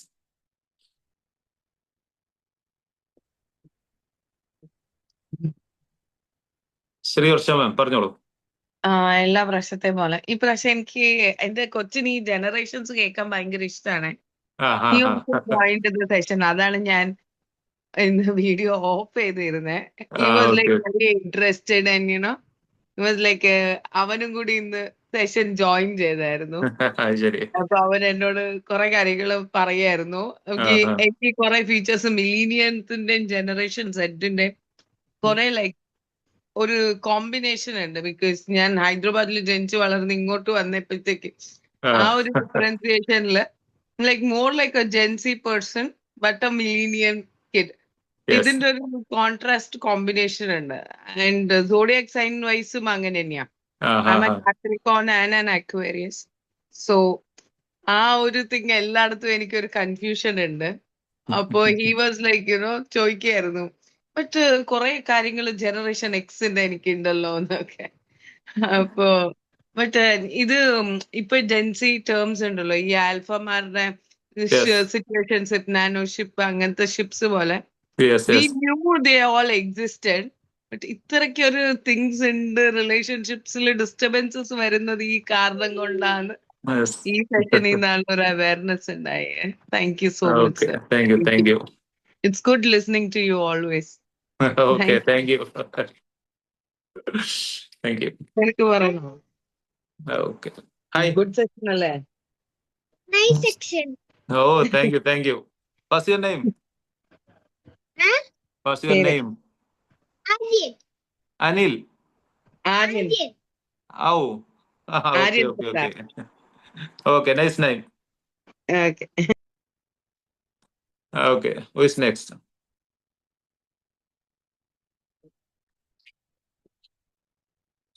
ഹയക്ക് എന്തോ പറയാനുണ്ട്, ഹയ പറഞ്ഞോ. യെസ്. നിന്റെ സത്യം പറഞ്ഞ നല്ല അറിയട്ടെ ഇല്യാസ്ക ഞങ്ങക്ക്. ഞാൻ ഇങ്ങനെ ഓക്കെ. നിക്കണ കണ്ടാ മനസ്സിലാവും. ഞാൻ എന്താ വെച്ച് കഴിഞ്ഞാല് ആ ഒരു ഫ്ലോയിൽ ഇങ്ങനെ പോയി. അപ്പൊ ഞാനിങ്ങനെ ഓരോരുത്തരെ കേട്ട് എനിക്ക് ഭയങ്കര സന്തോഷായിട്ടോ ആ കുട്ടിയൊക്കെ പറഞ്ഞു കേട്ടപ്പോഴേ. അതെ കാരണം അതെ അതെ പാരന്റ്സിന്റെ അല്ലെ, പാരന്റ്സ് ഇങ്ങനെ ഉണ്ടെങ്കിൽ നമ്മള് മക്കൾ എന്തായാലും ആ റൂട്ടില് അറിയാതെ പോലെ ഒന്ന് എത്തിയേക്ക് പോവും. അതെ അതെ അതെ അതെ ജെൻസി ഞങ്ങളൊക്കെ ഒന്ന് ജസ്റ്റ് ഇങ്ങനെ, ഇപ്പൊ ഞാനൊക്കെ ഇതിൽ അൺഎക്സ്പെക്ടഡ് ആയി വന്നാണ്. പക്ഷെ എനിക്കിതിൽ പറയാനുള്ളതേ, ഇതിപ്പോ കേട്ടപ്പോ ഞാനിത് ഈ കാര്യമായിട്ട് ഇല്യാസ് ഖാനോടൊന്ന് കണക്ട് ചെയ്യണം വിചാരിച്ചതാ. കാരണം എന്റെ അനിയത്തി വരുന്നത് ജെൻ ആൽഫ, ആ ആ ആ എന്റെ ഉമ്മ വരുന്നത് മില്ലേനിയൻസില്, എന്റെ ഉപ്പ വരുന്നത് ജെൻ എക്സില്. അപ്പൊ ഇവരൊക്കെ ഡിഫറെന്റ് ആയിട്ടാണ് നമ്മൾ പലപ്പോഴും കുറെ കാര്യം ഇൻസിഡന്റ് വൈസ് നമ്മൾ സംസാരിക്കുമ്പോൾ ഉണ്ടാവാം. അപ്പൊ യെസ്. എനിക്ക് ഇവരൊക്കെ അണ്ടർസ്റ്റാൻഡ് ചെയ്യണം എന്നുള്ള എനിക്ക് ഭയങ്കര ആഗ്രഹമായിരുന്നു. അപ്പൊ ഉമ്മ ഇങ്ങനെ കോഴ്സിലൊക്കെ ജോയിൻ ചെയ്തിട്ട് ഇങ്ങനെ സെൽഫ് ഇംപ്രൂവ്മെന്റ് ഒക്കെ ചെയ്ത് ഉമ്മക്ക് ഭയങ്കര ഇഷ്ടാട്ടോ. അപ്പൊ ഞാൻ ഇങ്ങനെ ആഹാ. ആലോചിച്ചിരുന്നു, ഈ നോട്ട് എഴുതാന് കാര്യങ്ങളൊക്കെ എപ്പോഴും ഇൻട്രസ്റ്റ് എന്തുകൊണ്ടാന്നൊക്കെ ഒരു ഡൗട്ട് ഉണ്ടായിരുന്നു. അതുപോലെ ഫീച്ചറിൽ വെട്ടാണെന്ന് ഇപ്പൊക്കെ മനസ്സിലായി. അതായത് സാറിന്റെ ക്ലാസ്സിന്, സാറിന് അറിയണേ ഇല്യാസ്ക, സോറി. ഇല്യാസ്ക പിന്നെ പറയാനുള്ള എന്താ വെച്ച് കഴിഞ്ഞാല്, ഇപ്പോ ജെൻസി ജനറേഷൻ ഏറ്റവും കൂടുതൽ ഞങ്ങൾക്കാണ് എല്ലാവിധ ഇതും കിട്ടിയിട്ടുള്ളത്, എല്ലാവിധ അപ്രിസിയേഷൻസും, പിന്നെ അതിന്റെ പുറമെ കുറെ കുത്താക്കണം. പക്ഷെ എല്ലാ ജനറേഷനും എന്താ അറിയോ, കോമൺ ആയിട്ട് അണ്ടർസ്റ്റാൻഡിങ് തന്നെ എല്ലാ യെസ്. ജനറേഷനും അല്ലേ. ഇപ്പൊ നമ്മള് ജെൻസിനെ എടുത്ത് പറയുന്ന പോലെ ഇപ്പൊ നിങ്ങൾക്ക് പാരന്റ്സിനായിക്കോട്ടെ മക്കളൊന്ന് കേട്ടിരുന്നെങ്കിൽ, ഇപ്പൊ എന്റെ ഉമ്മട്ടോ ആ കോഴ്സിന് ശേഷം എന്റെ ഉമ്മ ഭയങ്കര അപ്രീഷിയേറ്റ് ചെയ്യും. ഓ അതെനിക്കിപ്പോ കാര്യം മാഷാഅല്ലാ. മനസ്സിലായി, ആൾക്ക് മനസ്സിലായി തോന്നുന്നു ഒരു ചെറിയ കാര്യം ചെയ്യുമ്പോ. ബട്ട് എന്റെ ഉപ്പ നല്ല വർക്ക് ചെയ്യും. അതൊക്കെ എന്തുകൊണ്ടാണ്, ഏത് കാറ്റഗറിയാന്നൊക്കെ മനസ്സിലാക്കാൻ പറ്റി. എന്റെ അനിയത്തി ഓക്കെ. ജെന്ന ആൽഫ, അവൾക്ക് തീരെ അറ്റൻഷൻ ഇല്ല. അവളവിടെ ഇരുത്തിയാല് അവിടെ ഇരിക്കും, പക്ഷെ കുറച്ച് കഴിഞ്ഞാൽ പോവും. അപ്പൊ ഞാൻ അങ്ങനെ ആലോചിക്കുന്നു, കുറച്ചെങ്കിലും ഒന്ന് ഇരിക്കേ എന്ന് പറയും, നീനോ കുറച്ചെങ്കിലും ഒന്ന് ഇരിക്കുക. അപ്പൊ എനിക്ക് കാര്യം മനസ്സിലായി. പക്ഷെ ഇതിലൊക്കെ എന്താ പറയുക, ഫാക്ട് എനിക്ക് തോന്നുന്ന ഒരു കാര്യം ഞാൻ ഇവിടെ പറയാം, ഏത് ജനറേഷൻ ആണെങ്കിലും നമുക്ക് ഇമ്പ്രൂവ്മെന്റ് കൊണ്ടുവരാം. ഓ അത് യെസ്, ഒന്ന് തീർച്ചയായിട്ടും. ഓപ്പൺ ഹാർട്ടഡ് ആയിട്ട് ഇരുന്ന ഏത് ജനറേഷൻ ആണെങ്കിലും ഇപ്പൊ ഇല്യാസ്കാക്ക് ഞങ്ങളെ പോലെ ആവാം. ആ ഒരു ക്യൂരിയോസിറ്റിയും ഒക്കെ കൊണ്ടുവരാം. അത് ഏതാണെങ്കിലും അങ്ങനെ തന്നെയാണ്. അപ്പോ ഞാൻ എന്താ വെച്ച് കഴിഞ്ഞാല്, നമ്മൾ ആരും പെർഫെക്റ്റ് അല്ല, 100% ഷുവർ ആണല്ലോ. പക്ഷെ നമ്മൾ എന്നും ഇങ്ങനെ ഇമ്പ്രൂവ്മെന്റ് കൊണ്ടുവരാണെങ്കിൽ ഇറ്റ് വിൽ ബി ഗുഡ്. എനിക്ക് ജെൻസിനെ കുറിച്ചിട്ട് ഞാൻ പറയണെങ്കിൽ, ഞങ്ങളുടെ ഏറ്റവും വലിയ പ്രശ്നം ഞങ്ങൾക്ക് അഡ്വൈസ് കേൾക്കാൻ പറ്റൂല എന്നാ. അതെ അത് ഞാൻ ഒരു ടൈമിൽ ഭയങ്കര എനിക്കുണ്ടായിരുന്ന ഒരു പ്രശ്നമാണ്. അതായത് മനസ്സിക്ക് മെന്റലി എനിക്ക് എടുക്കാൻ കഴിഞ്ഞിരുന്നില്ല. പക്ഷെ ഞാൻ എവിടെയോ ഇങ്ങനെ ട്രെയിൻ ചെയ്ത് കൊണ്ടുവരുന്നത് ഭയങ്കര വാശിയായിരുന്നു കേട്ടോ ആ സംഭവം. കാരണം നമ്മൾക്ക് ഇമ്പ്രൂവ്മെന്റ് വേണമെങ്കിൽ അത് വേണം, അത് നിർബന്ധം. യെസ്, അതില്ലാതെ എനിക്ക് തീർച്ചയായിട്ടും. ഒന്നും ചെയ്യാൻ പറ്റൂല. അത് ഇല്ലെങ്കിൽ സത്യമാണ് ലൈഫ് കൊളാവും. നമ്മളുടെ ഫ്രണ്ടിലുണ്ട് അങ്ങനെ കുറെ പേരുണ്ടാവും. ഇപ്പൊ എന്റെ ബ്രദറും സിസ്റ്ററും ഒക്കെ ജെൻസിയാ, എന്റെ എൽഡർ ബ്രദർ സിസ്റ്റർ ഒക്കെ. അപ്പൊ അവരൊക്കെ ഒരു കാര്യം പറഞ്ഞു കഴിഞ്ഞാൽ ചിലപ്പോ ഇമ്പ്രൂവ്മെന്റ് കൊണ്ടുവരാനുള്ളതാണ്, അല്ലെങ്കിൽ അവർക്ക് അത് കാരണം ചിലപ്പോൾ ലൈഫിൽ വലിയ വലിയ അച്ചീവ്മെന്റിക്ക് എത്തേണ്ട കാരണം ഉണ്ടാവും. പക്ഷെ അവരത് ഇഗ്നോർ ചെയ്ത് വിട്ട് പിന്നെ റിഗ്രറ്റ് ചെയ്ത് എന്നോട് സംസാരിച്ചു തരും, എന്റെ കാക്കും താത്തൊക്കെ. അങ്ങനെ ചെയ്താൽ മതിയായിരുന്നു, അന്ന് ഇങ്ങനെ പറഞ്ഞത് നോക്കിയാൽ മതിയായിരുന്നു. അതെ അതെ അങ്ങനെ ഒരു ഇതിൽ പെടും, ആ ലൂപ്പിൽ എന്തായാലും പെടുന്നവർ ഏറ്റവും കൂടുതൽ ജെൻസിയാ. അതായത് റിഗ്രറ്റിന്റെ ഏരിയ, റിഗ്രറ്റ് ഏറ്റവും കൂടുതൽ ഞങ്ങൾക്ക് ഉണ്ടാവുക. കാരണം നിങ്ങളൊക്കെ പറഞ്ഞാൽ നിങ്ങളുടെ ലൈഫ് സാഹചര്യം ആ ടൈമൊക്കെ ഞങ്ങൾക്ക് എല്ലാതും ഇല്ല, ഫിനാൻഷ്യലി ഒന്നും ഇല്ല. പക്ഷെ ഞങ്ങൾക്ക് അങ്ങനെയല്ല, പാരന്റ്സ് ഫുള്ള് റെഡിയാണ്, കിട്ടിയിട്ടുണ്ട്. ഫുള്ള് കിട്ടിയിട്ടുണ്ട്, പക്ഷെ ഞങ്ങള് ചെയ്യൂല. അപ്പൊ ഏറ്റവും കൂടുതൽ റിഗ്രറ്റ് അനുഭവിക്കുന്നത് ഞങ്ങളായിരിക്കും.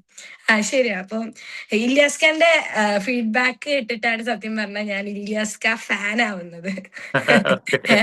ഇല്യാസ് ഖാന്റെ ഫീഡ്ബാക്ക് കേൾക്കുമ്പോ ഞാൻ അവിടെ ഉണ്ടാവും.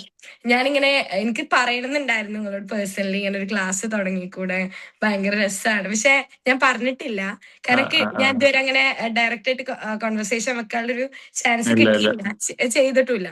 പക്ഷെ എനിക്ക് ഭയങ്കര ആഗ്രഹം ഉണ്ടായിരുന്നു പറയണമെന്ന്. അപ്പൊ തന്നെ ഇങ്ങനെ ഹോപ്സ് അപ്പ് ഇങ്ങനെ തുടങ്ങിയത്, ഇങ്ങനെ മെസ്സേജ് വയസ്സ് ഞാൻ അറിയുന്നത് കുറച്ച് ലേറ്റ് ആയി പോയി. സ്റ്റാർട്ടിങ് കൊണ്ടിട്ടില്ലെങ്കിൽ ഞാൻ ഉണ്ടാവുമായിരുന്നു. Anyway thank you so much Ilyas, super ആട്ടോ. Okay, thank you for your എന്താ ഫീഡ്ബാക്ക്. എല്ലാ ഏരിയന്നും നിങ്ങൾക്ക് അപ്രിസിയേഷൻ കിട്ടിയല്ലോ, മാഷാ അല്ലാ.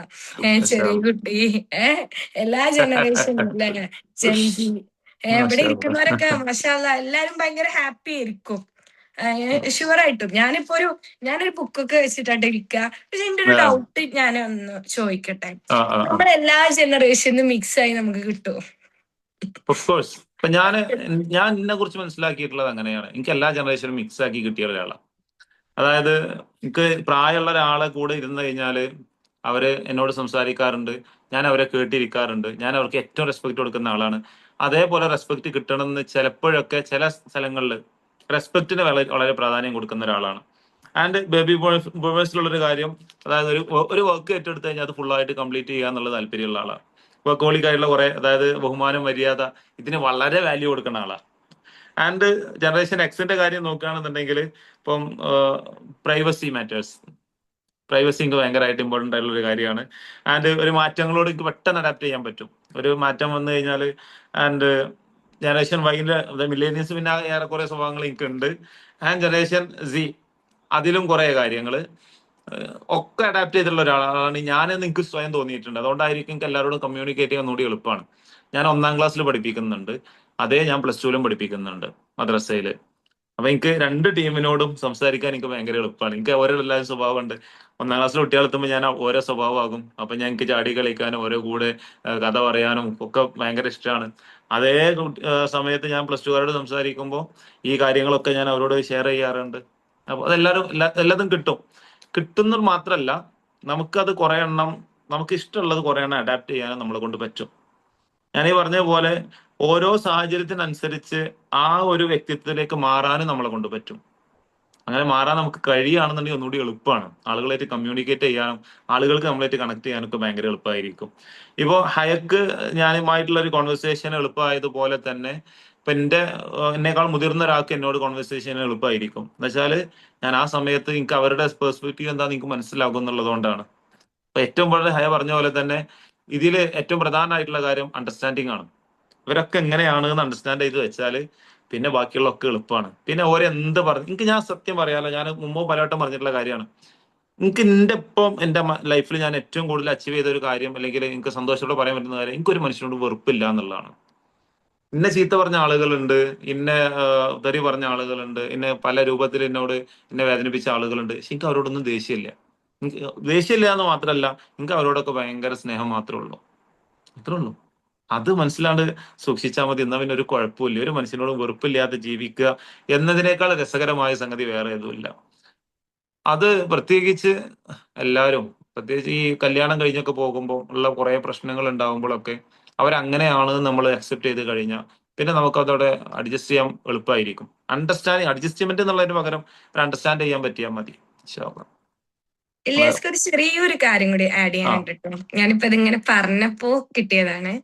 ഞാൻ ഒരു സ്ഥലത്ത് സെഷൻ എടുക്കാൻ പോയ സമയത്ത് ഒരു ഉം. പാരന്റ് അവിടെ IIT മദ്രാസിനെ കുറിച്ചും എയിംസ് ഡൽഹി അങ്ങനെ വലിയ വലിയ ഇൻസ്റ്റിറ്റ്യൂട്ടുകളെ കുറിച്ച് പറയാം, ക്യാമ്പസ് ലൈഫ് ഒക്കെ എങ്ങനെ ഉണ്ടാവും എന്നൊരു സാർ ഉം, പറയണേ. ഉം, ഉം, ഉം, ആ സാറ് പറഞ്ഞ സമയത്ത് ഒരു വാക്ക് ആ സാറ് പറഞ്ഞൊരു സെന്റൻസ്, അവിടെ നല്ല കുട്ടികൾക്ക് നല്ല ഫ്രീഡം കിട്ടും, അവരുടേതായ കാര്യങ്ങൾ ചെയ്യാൻ ഒരു ഓപ്പൺ സ്പേസ് കിട്ടുന്നു. ആ ടൈമിൽ ഒരു പാരന്റിന് ഒരു ഡൗട്ട് ഉണ്ട് പറഞ്ഞേ. ഞാൻ അടുത്തേക്ക് ചെല്ലുന്നു, എന്താ അറിയാൻ വേണ്ടിയിട്ട് ചെന്ന. അപ്പൊ പാരന്റ് പറഞ്ഞു, നമ്മൾ കുട്ടികളെ ഇങ്ങനെ വിടുന്ന സമയത്തേ അവര് വഴി തെറ്റിപ്പോവോ എന്നുള്ളത് ഒരു ഡൗട്ടായിട്ട് ചോദിച്ചു. പക്ഷെ ഇതിപ്പോ ഞാൻ ഇവിടെ പറയാൻ കാരണം, ഈ ജെൻസി കുട്ടികൾക്ക് ഏറ്റവും വലിയ പ്രശ്നം എന്താ അറിയോ, അവരെ ട്രസ്റ്റ് ഉണ്ട് എന്ന് അവർക്ക് ബോധ്യപ്പെടണം. ഇത് യെസ്. വലിയൊരു പോയിന്റ് ആട്ടോ. അത് അങ്ങനെ ശ്രദ്ധിച്ചാൽ മനസ്സിലാവും. അതായത് അവരോട് ചോദിക്കുകയാണ്, ഈ രാത്രി 6 മണിക്ക് അല്ലെങ്കിൽ ഒരു ക്ലാസ് ഒക്കെ നേരത്തെ പോവുകയാണെങ്കിൽ നിങ്ങൾ എവിടെയെന്ന് ഇത്രയും നേരം ചോദിക്കുമ്പോൾ അവരത് കേൾക്കുന്ന രീതി എൻറ്റയർലി ഡിഫറെന്റ്. മാറ്റമുണ്ട്. ഉണ്ട്, നല്ല ഉണ്ട്. ഇപ്പൊ ഞങ്ങൾ കേൾക്കുന്ന രീതി നല്ല. എനിക്ക് ഇന്നെ പേഴ്സണലി എനിക്ക് നല്ല പറയാൻ പറ്റില്ല. എന്റെ ഉമ്മ ഉപ്പൊക്കെ ആണെങ്കിൽ അവരെനിക്ക് തരുന്ന സപ്പോർട്ടും കാര്യങ്ങളും, അത് ഒരു ചെറുതായിട്ട് പോലും ട്രസ്റ്റ് ഇഷ്യൂസ് വരികയാണെങ്കിൽ, ഇപ്പൊ ഇല്ല അൽഹംദുലില്ലാ, കുഴപ്പമൊന്നുമില്ല. ഞാൻ പേഴ്സണലി മൊത്തത്തിൽ പറയാണ്, എന്റെ ഫ്രണ്ട്സിന്റെ ഒരു ഗാങ്ങിലും ഇത് ഡിസ്കസ് ചെയ്യുന്ന ഒരു കാര്യമാണ് പാരന്റ്സിന് മക്കളോടുള്ള ട്രസ്റ്റ്. അതിപ്പോ ജെൻസിന്നല്ല, നമുക്ക് ഇപ്പോ ടീനേജേഴ്സിൽ കടന്നാൽ പ്രത്യേകിച്ച് അത് നോക്കുകയാണെങ്കിൽ നല്ലതായിരിക്കും. കാരണം ഇവിടെ കുറെ പാരന്റ്സ് ഉണ്ട്, അതുകൊണ്ട് ഞാൻ അതെ, അതെ. പറഞ്ഞത് ആ ട്രസ്റ്റ് ഉണ്ട് എന്ന് അവരെ ബോധ്യപ്പെടുത്തിയാൽ മതി. ഇപ്പൊ അതിന് എക്സാമ്പിൾ പറയുകയാണെങ്കിൽ ഇങ്ങനെ ജസ്റ്റ് പറഞ്ഞാൽ മതി, ഇയാള് പൊളിയാണ്, ഇത്ര മതി. ഇയാള് പൊളിയല്ലേ എന്ന് പറഞ്ഞാൽ പോലും ആ കുട്ടി യെസ് എനിക്ക് അതിനുള്ള കഴിവുണ്ട്, അതിനുള്ള കപ്പാസിറ്റി ഉണ്ട്. ഒരിക്കലും ചോദിക്കരുത് അവരോട് എന്ത് എന്നെ കൊണ്ട് പറ്റുമോ. അവരെ കൊണ്ട് പറ്റുമെന്ന് നമുക്ക് ഡൗട്ട് ഉണ്ടെങ്കിൽ പതുക്കെ റിസർച്ച് ചെയ്യാം, ഡയറക്റ്റ് ആയിട്ട് ചോദിക്കരുത്. അത് നമുക്ക് നല്ല പേഴ്സണലി നല്ല ഹാർട്ട് ചെയ്യും. അതാണ് ഞാൻ പറഞ്ഞത്. അപ്പോ ഇവിടെ ഈ ജെൻസിയിലുള്ളവരോട് പറയാനുള്ളത്, നമ്മുടെ ബാക്കിയുള്ള ജനറേഷനിലുള്ളവർക്ക് ഒരു പക്ഷെ നമ്മളെ മനസ്സിലായിക്കൊള്ളണമെന്നില്ല. അപ്പൊ നമ്മൾ എന്ത് ചെയ്യുക, ആക്ഷൻ എടുത്തവർക്ക് കാണിക്കുക. കാരണം നമ്മുടെ മുന്നുള്ള ജനറേഷൻക്കൊക്കെ ആക്ഷൻ വൈസ് റിസൾട്ട് കണ്ട കൂടെ നിൽക്കും. ഞാൻ എൻ്റെ ഒരു പേഴ്സണൽ എക്സ്പീരിയൻസ് കൂടി ഇവിടെ പറയാം കേട്ടോ. ഞാന് മൈൻഡ് റിലേറ്റഡ് ആയിട്ടുള്ള ഫീൽഡിലേക്ക് വരുന്ന സമയത്ത് ആരുമില്ല സപ്പോർട്ടിന് കാര്യങ്ങളൊന്നും, റെക്കോർഡ് ഇടുന്ന സമയത്തൊന്നും. ബട്ട് ഞാൻ ഇതിന്റെ വീട്ടിൽ പ്രൂവ് ചെയ്ത് വെച്ചെടുത്തു, ലൈക്ക് എനിക്ക് ഇങ്ങനെ കഴിയും. ഞാൻ പറഞ്ഞപ്പോ ആരും വിശ്വസിച്ചില്ല, ചെയ്തപ്പോ വിശ്വസിച്ചു. അപ്പൊ അതേപോലെ ചെയ്ത റെഡിയാവും. അപ്പൊ അവരോട് at least anyway thank you so much sir. Thank you. Okay, thank U feedback. ഇനി ആരെങ്കിലും ഉണ്ടോ എന്ന് പറഞ്ഞാൽ സന്തോഷമായി. ശ്രീകൃഷ്ണൻ പറഞ്ഞു. സത്താർ പോയോ? വീഡിയോ ഓഫ് ആക്കി പോയി തോന്നുന്നുണ്ട്.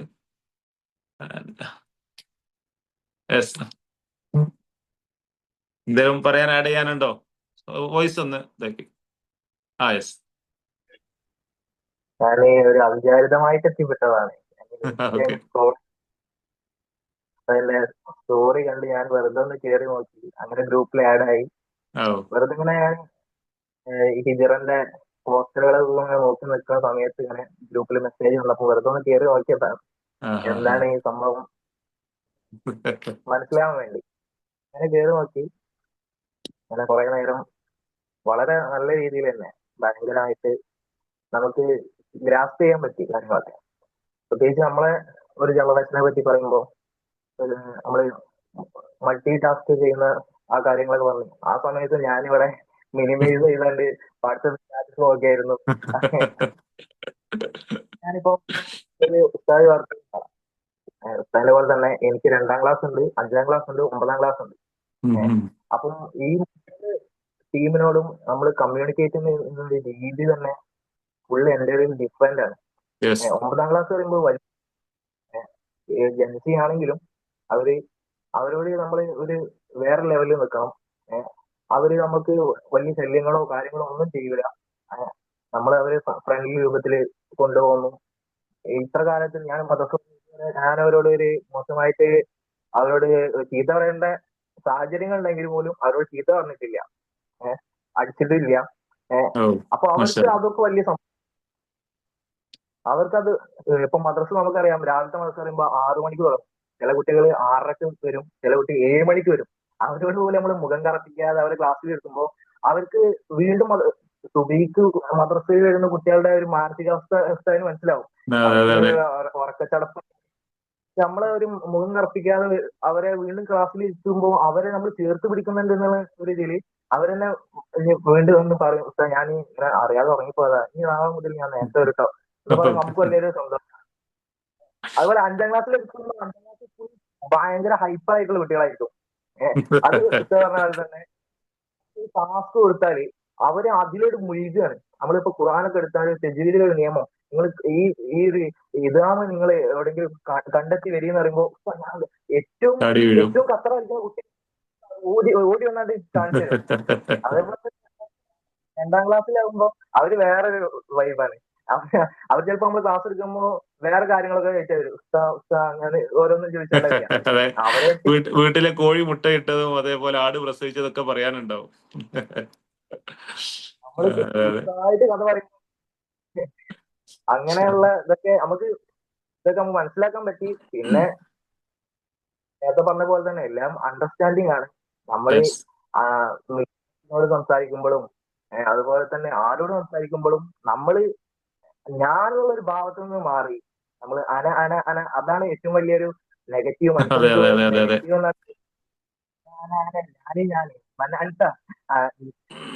നീ ആരാണ് മിന്നുസുഫ, നീ ഒരു ഇന്ദ്രിയത്തുള്ളിൽ നിന്നാണ്, നീ ലാസ്റ്റ് കബർക്ക് പോകാനാണ്. ആ ഒരു ചിന്ത മനുഷ്യന്മാർക്ക് കുറെ നമ്മള് സോഷ്യലി കുറച്ച് ആളുകൾക്ക് ഇല്ലാത്തത് കൊണ്ടാണ് ഇത്ര വലിയ പ്രശ്നങ്ങളൊക്കെ നമ്മളെ റിലേഷനിലാണെങ്കിലും മറ്റു കാര്യങ്ങളൊക്കെ ഉണ്ടാകുന്നത്. അതൊക്കെ മാറ്റി ഞാനൊരു മനുഷ്യനാണ്, മറ്റുള്ളവരും മനുഷ്യനാണ്, അവരുടെ ഫീലിങ്സിനെ ബഹുമാനിക്കണം, ഇനി ആരെങ്കിലും നമ്മളൊരു ടെമ്പർ ആവുന്നുണ്ടെങ്കിൽ അത് അവരുടെ ഒരു പ്രകൃതമായിട്ട് നമ്മൾ കണക്കൂട്ടി അവരെ ചേർത്ത് പിടിക്കാനും അവരോട് വീണ്ടും തിരിച്ചു കാണിക്കാനുള്ള ഒരു വലിയ മാനസിക അവസ്ഥ ഉണ്ടെങ്കിൽ നമുക്ക് ഒക്കെ സിമ്പിൾ ആയിട്ട് ലൈഫ് ഭയങ്കര ഹാപ്പി ആയിരിക്കും. ഇപ്പൊ പറഞ്ഞ പോലെ തന്നെ ഞാനും ജീവിക്കുന്ന ഒരാളാട്ടോ. ഞാനും ഇങ്ങനെ നമ്മൾ ഈ നമ്മുടെ ഉസ്താദ്മാര് അൻവർ ഉസ്താദിനെ അറിയില്ലോ, അവരൊക്കെ ഇങ്ങനെ പറഞ്ഞു തരുമ്പോ നമ്മൾ മനസ്സിനെ ഫ്രീ ആക്കി പ്രവാചകന്റെ കഥ കേട്ടിട്ടും ഓരോ ബുക്സ് വായിച്ചിട്ടൊക്കെ നമ്മൾ മനസ്സിലാക്കുന്ന കാര്യം എന്ന് പറഞ്ഞാൽ നമ്മൾ രാത്രി ഉറങ്ങാൻ കിടക്കുമ്പോൾ നമ്മളിങ്ങനെ മനസ്സിനോട് ഇങ്ങനെ പറയുന്നേ എന്ത് നമ്മൾ ഇന്ന് എന്നോട് ആരെങ്കിലും മോശമായിട്ട് പെരുമാറിയിട്ടുണ്ടെങ്കിൽ എന്നെ ചീത്ത വിളിച്ചിട്ടുണ്ടെങ്കിൽ എന്നെ പറ്റി എന്തെങ്കിലും ഇല്ലാത്ത പറഞ്ഞിട്ടുണ്ടെങ്കിൽ എല്ലാം ഞാൻ പുറത്തു കൊടുത്തു. അത്രയും മനസ്സിനെ ഒരു വിശാലമാക്കി നമുക്ക് വെക്കുമ്പോ നമുക്ക് ആരോട് വെറുപ്പുണ്ടാവില്ല. ഈ വെറുപ്പുള്ളവരുണ്ടെങ്കിൽ നമുക്കൊട്ട് കുഴപ്പമില്ല എന്നുള്ള രീതിയിൽ നമ്മൾ അവരോട് ഇങ്ങനെ ഒരു സമീപനം കാണിക്കുമ്പോൾ ഭയങ്കരമായിട്ട് നമുക്ക് മനസ്സിന് വലിയ റാഹത്താണ്. ഒരു പ്രശ്നവുമില്ല. നമുക്ക് അങ്ങനെ പേഴ്സണലായിട്ട് താക്കൂലാക്കി കൊടുക്കുമ്പോൾ നമുക്ക് ഒരു പ്രശ്നമില്ലാതെ ജീവിക്കാൻ കഴിയുന്നുണ്ട്. അത് നമ്മളിപ്പോ അനുഭവിക്കുന്നുണ്ട് വളരെ റാഹത്തായിട്ട്. എത്ര വലിയ വേദന ഉണ്ടെങ്കിലും അൽഹംദുലില്ലാ സന്തോഷാട്ടോ എന്ന് പറയുമ്പോ നമുക്കൊരു റാഹത്തുണ്ട് കിട്ടണേ. വളരെ നല്ലൊരു ക്ലാസ് ആയിരുന്നു. ഇനിയും സെഷനിൽ പങ്കെടുക്കാൻ സന്തോഷം. നല്ല ക്ലാസ് ആയിരുന്നു. Thank you. സന്തോഷം. ഇനി ആർക്കെങ്കിലൊക്കെ അഭിപ്രായങ്ങൾ അറിയിക്കാനുണ്ടോ? അല്ലെങ്കിൽ നമുക്ക് വൈൻഡപ്പ് ചെയ്യാം. നസീറ മാം, സൈഫുന്നിസ മാം ആൻഡ് ഷമ്മാസ്, ഫർഹത്ത്, ആരെങ്കിലും ഉണ്ടോ? ഇല്ലാന്നുണ്ടെങ്കിൽ നമുക്ക് വൈൻഡപ്പ് ചെയ്യാം. ഞാൻ നേരത്തെ പറഞ്ഞ പോലെ മിലേനിയൽ ആണ്, അപ്പൊ കേൾക്കാനൊക്കെ ഭയങ്കര താല്പര്യമാണ്. അപ്പോ ഫീഡ്ബാക്ക് പറയാൻ ആരെങ്കിലും ഉണ്ടെങ്കിലും അറിയിക്കുക. ഇല്ലാന്നുണ്ടെങ്കിൽ നമുക്ക് വൈൻഡപ്പ് ചെയ്യാം. ഞാൻ ഇടയ്ക്കൊന്ന് ഇറങ്ങിപ്പോയി. ഓക്കെ. അതൊക്കെയാണ് ഞാൻ ഫീഡ്ബാക്ക് പറയാനുള്ളത്. പക്ഷെ പറഞ്ഞത് ശരിയാ. ലാസ്റ്റ് പറഞ്ഞ 2 ഫീഡ്ബാക്ക് ഞാൻ കേട്ടു. അത് പറഞ്ഞത് അബ്സല്യൂട്ട്ലി റൈറ്റ് ആണ്. കാരണം ഒരു ജെൻസിയുടെ പേരന്റും ഒരു മില്ലേനിയനുമാണ് ഞാൻ. നല്ല അടി നടക്കുന്നുണ്ട്. മനസ്സിലായി എന്താണ് ഇതിന്റെ വ്യത്യാസം, എവിടെയാണ് ചേഞ്ച് ചെയ്യേണ്ടതെന്നൊക്കെ നല്ലപോലെ അറിയുന്നുണ്ട്. ഒന്നുകൂടി തിങ്കിങ് ചെയ്യാൻ പറ്റി ഈ ക്ലാസ് കൊണ്ട്. ഞാനൊന്ന് റീതിങ്ക് ചെയ്ത് ഞാൻ എവിടെ ചേഞ്ച് ചെയ്യണം എന്നുള്ള കാര്യത്തില് അതൊന്ന് മാറ്റം വരുത്താൻ വേണ്ടി പറ്റി. ഇത് ഞാനിതിന്റെ ഒരു ചെറിയൊരു വിചാരിക്കുന്നു. ഒരു ഐസ്റ്റിപ്പ് മാത്രമാണ് ഞാൻ പറഞ്ഞിട്ടുള്ളത്. ഇതിന്റെ അടിയിലേക്ക് ചർച്ച ചെയ്യുകയാണെങ്കിൽ കുറേ ഉണ്ട്. ഓരോന്നും പഠിക്കുന്നത് നല്ലതാണ്. അവരുടെയൊക്കെ കുറെ ആളുകളുടെ ഒക്കെ സ്വഭാവം മനസ്സിലായാൽ തന്നെ നമുക്ക് ലൈഫ് ഒന്നുകൂടി ഈസി ആവും. അതെ നമുക്കത് പ്രാക്ടിക്കലായിട്ട് ചെയ്യുന്ന കാര്യത്തിലാണല്ലോ കൂടുതൽ നമ്മൾ അടുപ്പം വെച്ച് നോക്കുക. അപ്പൊ ഇപ്പൊ പ്രാക്ടിക്കലായിട്ട് നടന്നുകൊണ്ടിരിക്കുന്ന കാര്യങ്ങളാണ് ഞാൻ പറഞ്ഞത്. അപ്പൊ അവിടെ നമുക്ക് എന്തൊക്കെ ക്ലിയർ ചെയ്യാൻ പറ്റും, എങ്ങനെ പിടിച്ചു കഴിഞ്ഞിട്ട് നിൽക്കാൻ പറ്റും, എങ്ങനെയാണ് ബിഹേവ് ചെയ്യേണ്ടത്, എവിടെയാണ് എനിക്ക് തെറ്റ് പറ്റിയെന്നുള്ള കാര്യമൊക്കെ മാറ്റാൻ പറ്റുന്നതെന്ന് വിചാരിക്കുന്നു. ഇതൊക്കെ മാറ്റം വരും. നല്ല ക്ലാസ് ആയിരുന്നു. നേരത്തെ കേട്ടു, ഇടയ്ക്ക് സ്കിപ്പായി പോയത്. ഓക്കെ, കുഴപ്പമില്ല. ഇൻഷാ അല്ലാഹ് അടുത്ത ആഴ്ച വരാനുണ്ടല്ലോ ക്ലാസ്. സ്കിപ്പ് ചെയ്യാതെ കേൾക്കുക കേട്ടോ. ഇൻഷാ അല്ലാഹ്. Thank you. നമുക്ക് അതിന്റെ പെയ്യല്ലേ നസീറ മാം. താങ്ക് യു ഒരു ഫീഡ്ബാക്ക് ഇതിൽ അറിയിച്ചതിന്. Thank you.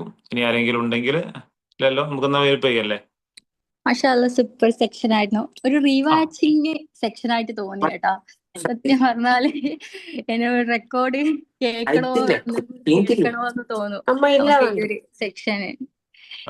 പിന്നെ ജൻസി പറഞ്ഞപ്പോ എല്ലാം അതേപോലെ തന്നെ ജൻസിയാന്നുള്ള റിയലൈസേഷൻ ഇന്നാക്ക് വന്നത്. മാഷാഅല്ലാ എല്ലാം. പിന്നെ ആൽഫ അത് മോള് ആ ഒരു ഏജാണ്.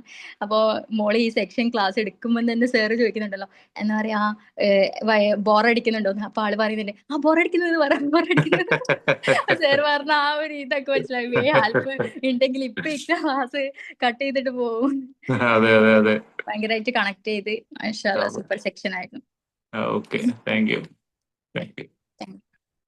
ഫർഹത്ത്, എനിക്കറിയുന്ന ഫർഹത്താണോ? നമ്മൾ അതിന്റെ പേരിൽ ഏതായാലും ഇനിയിപ്പം കൂടുതൽ നമ്മൾ നീട്ടേണ്ടതില്ല ഇൻഷാ അല്ലാഹ്. Yes, okay. Thank you. അപ്പോ എല്ലാവർക്കും ബൈ, ഗുഡ് നൈറ്റ്. നാളെ Muharram 1 happy new year, Arabic new year കേട്ടോ. Bye bye. ഇൻഷാ അല്ലാ.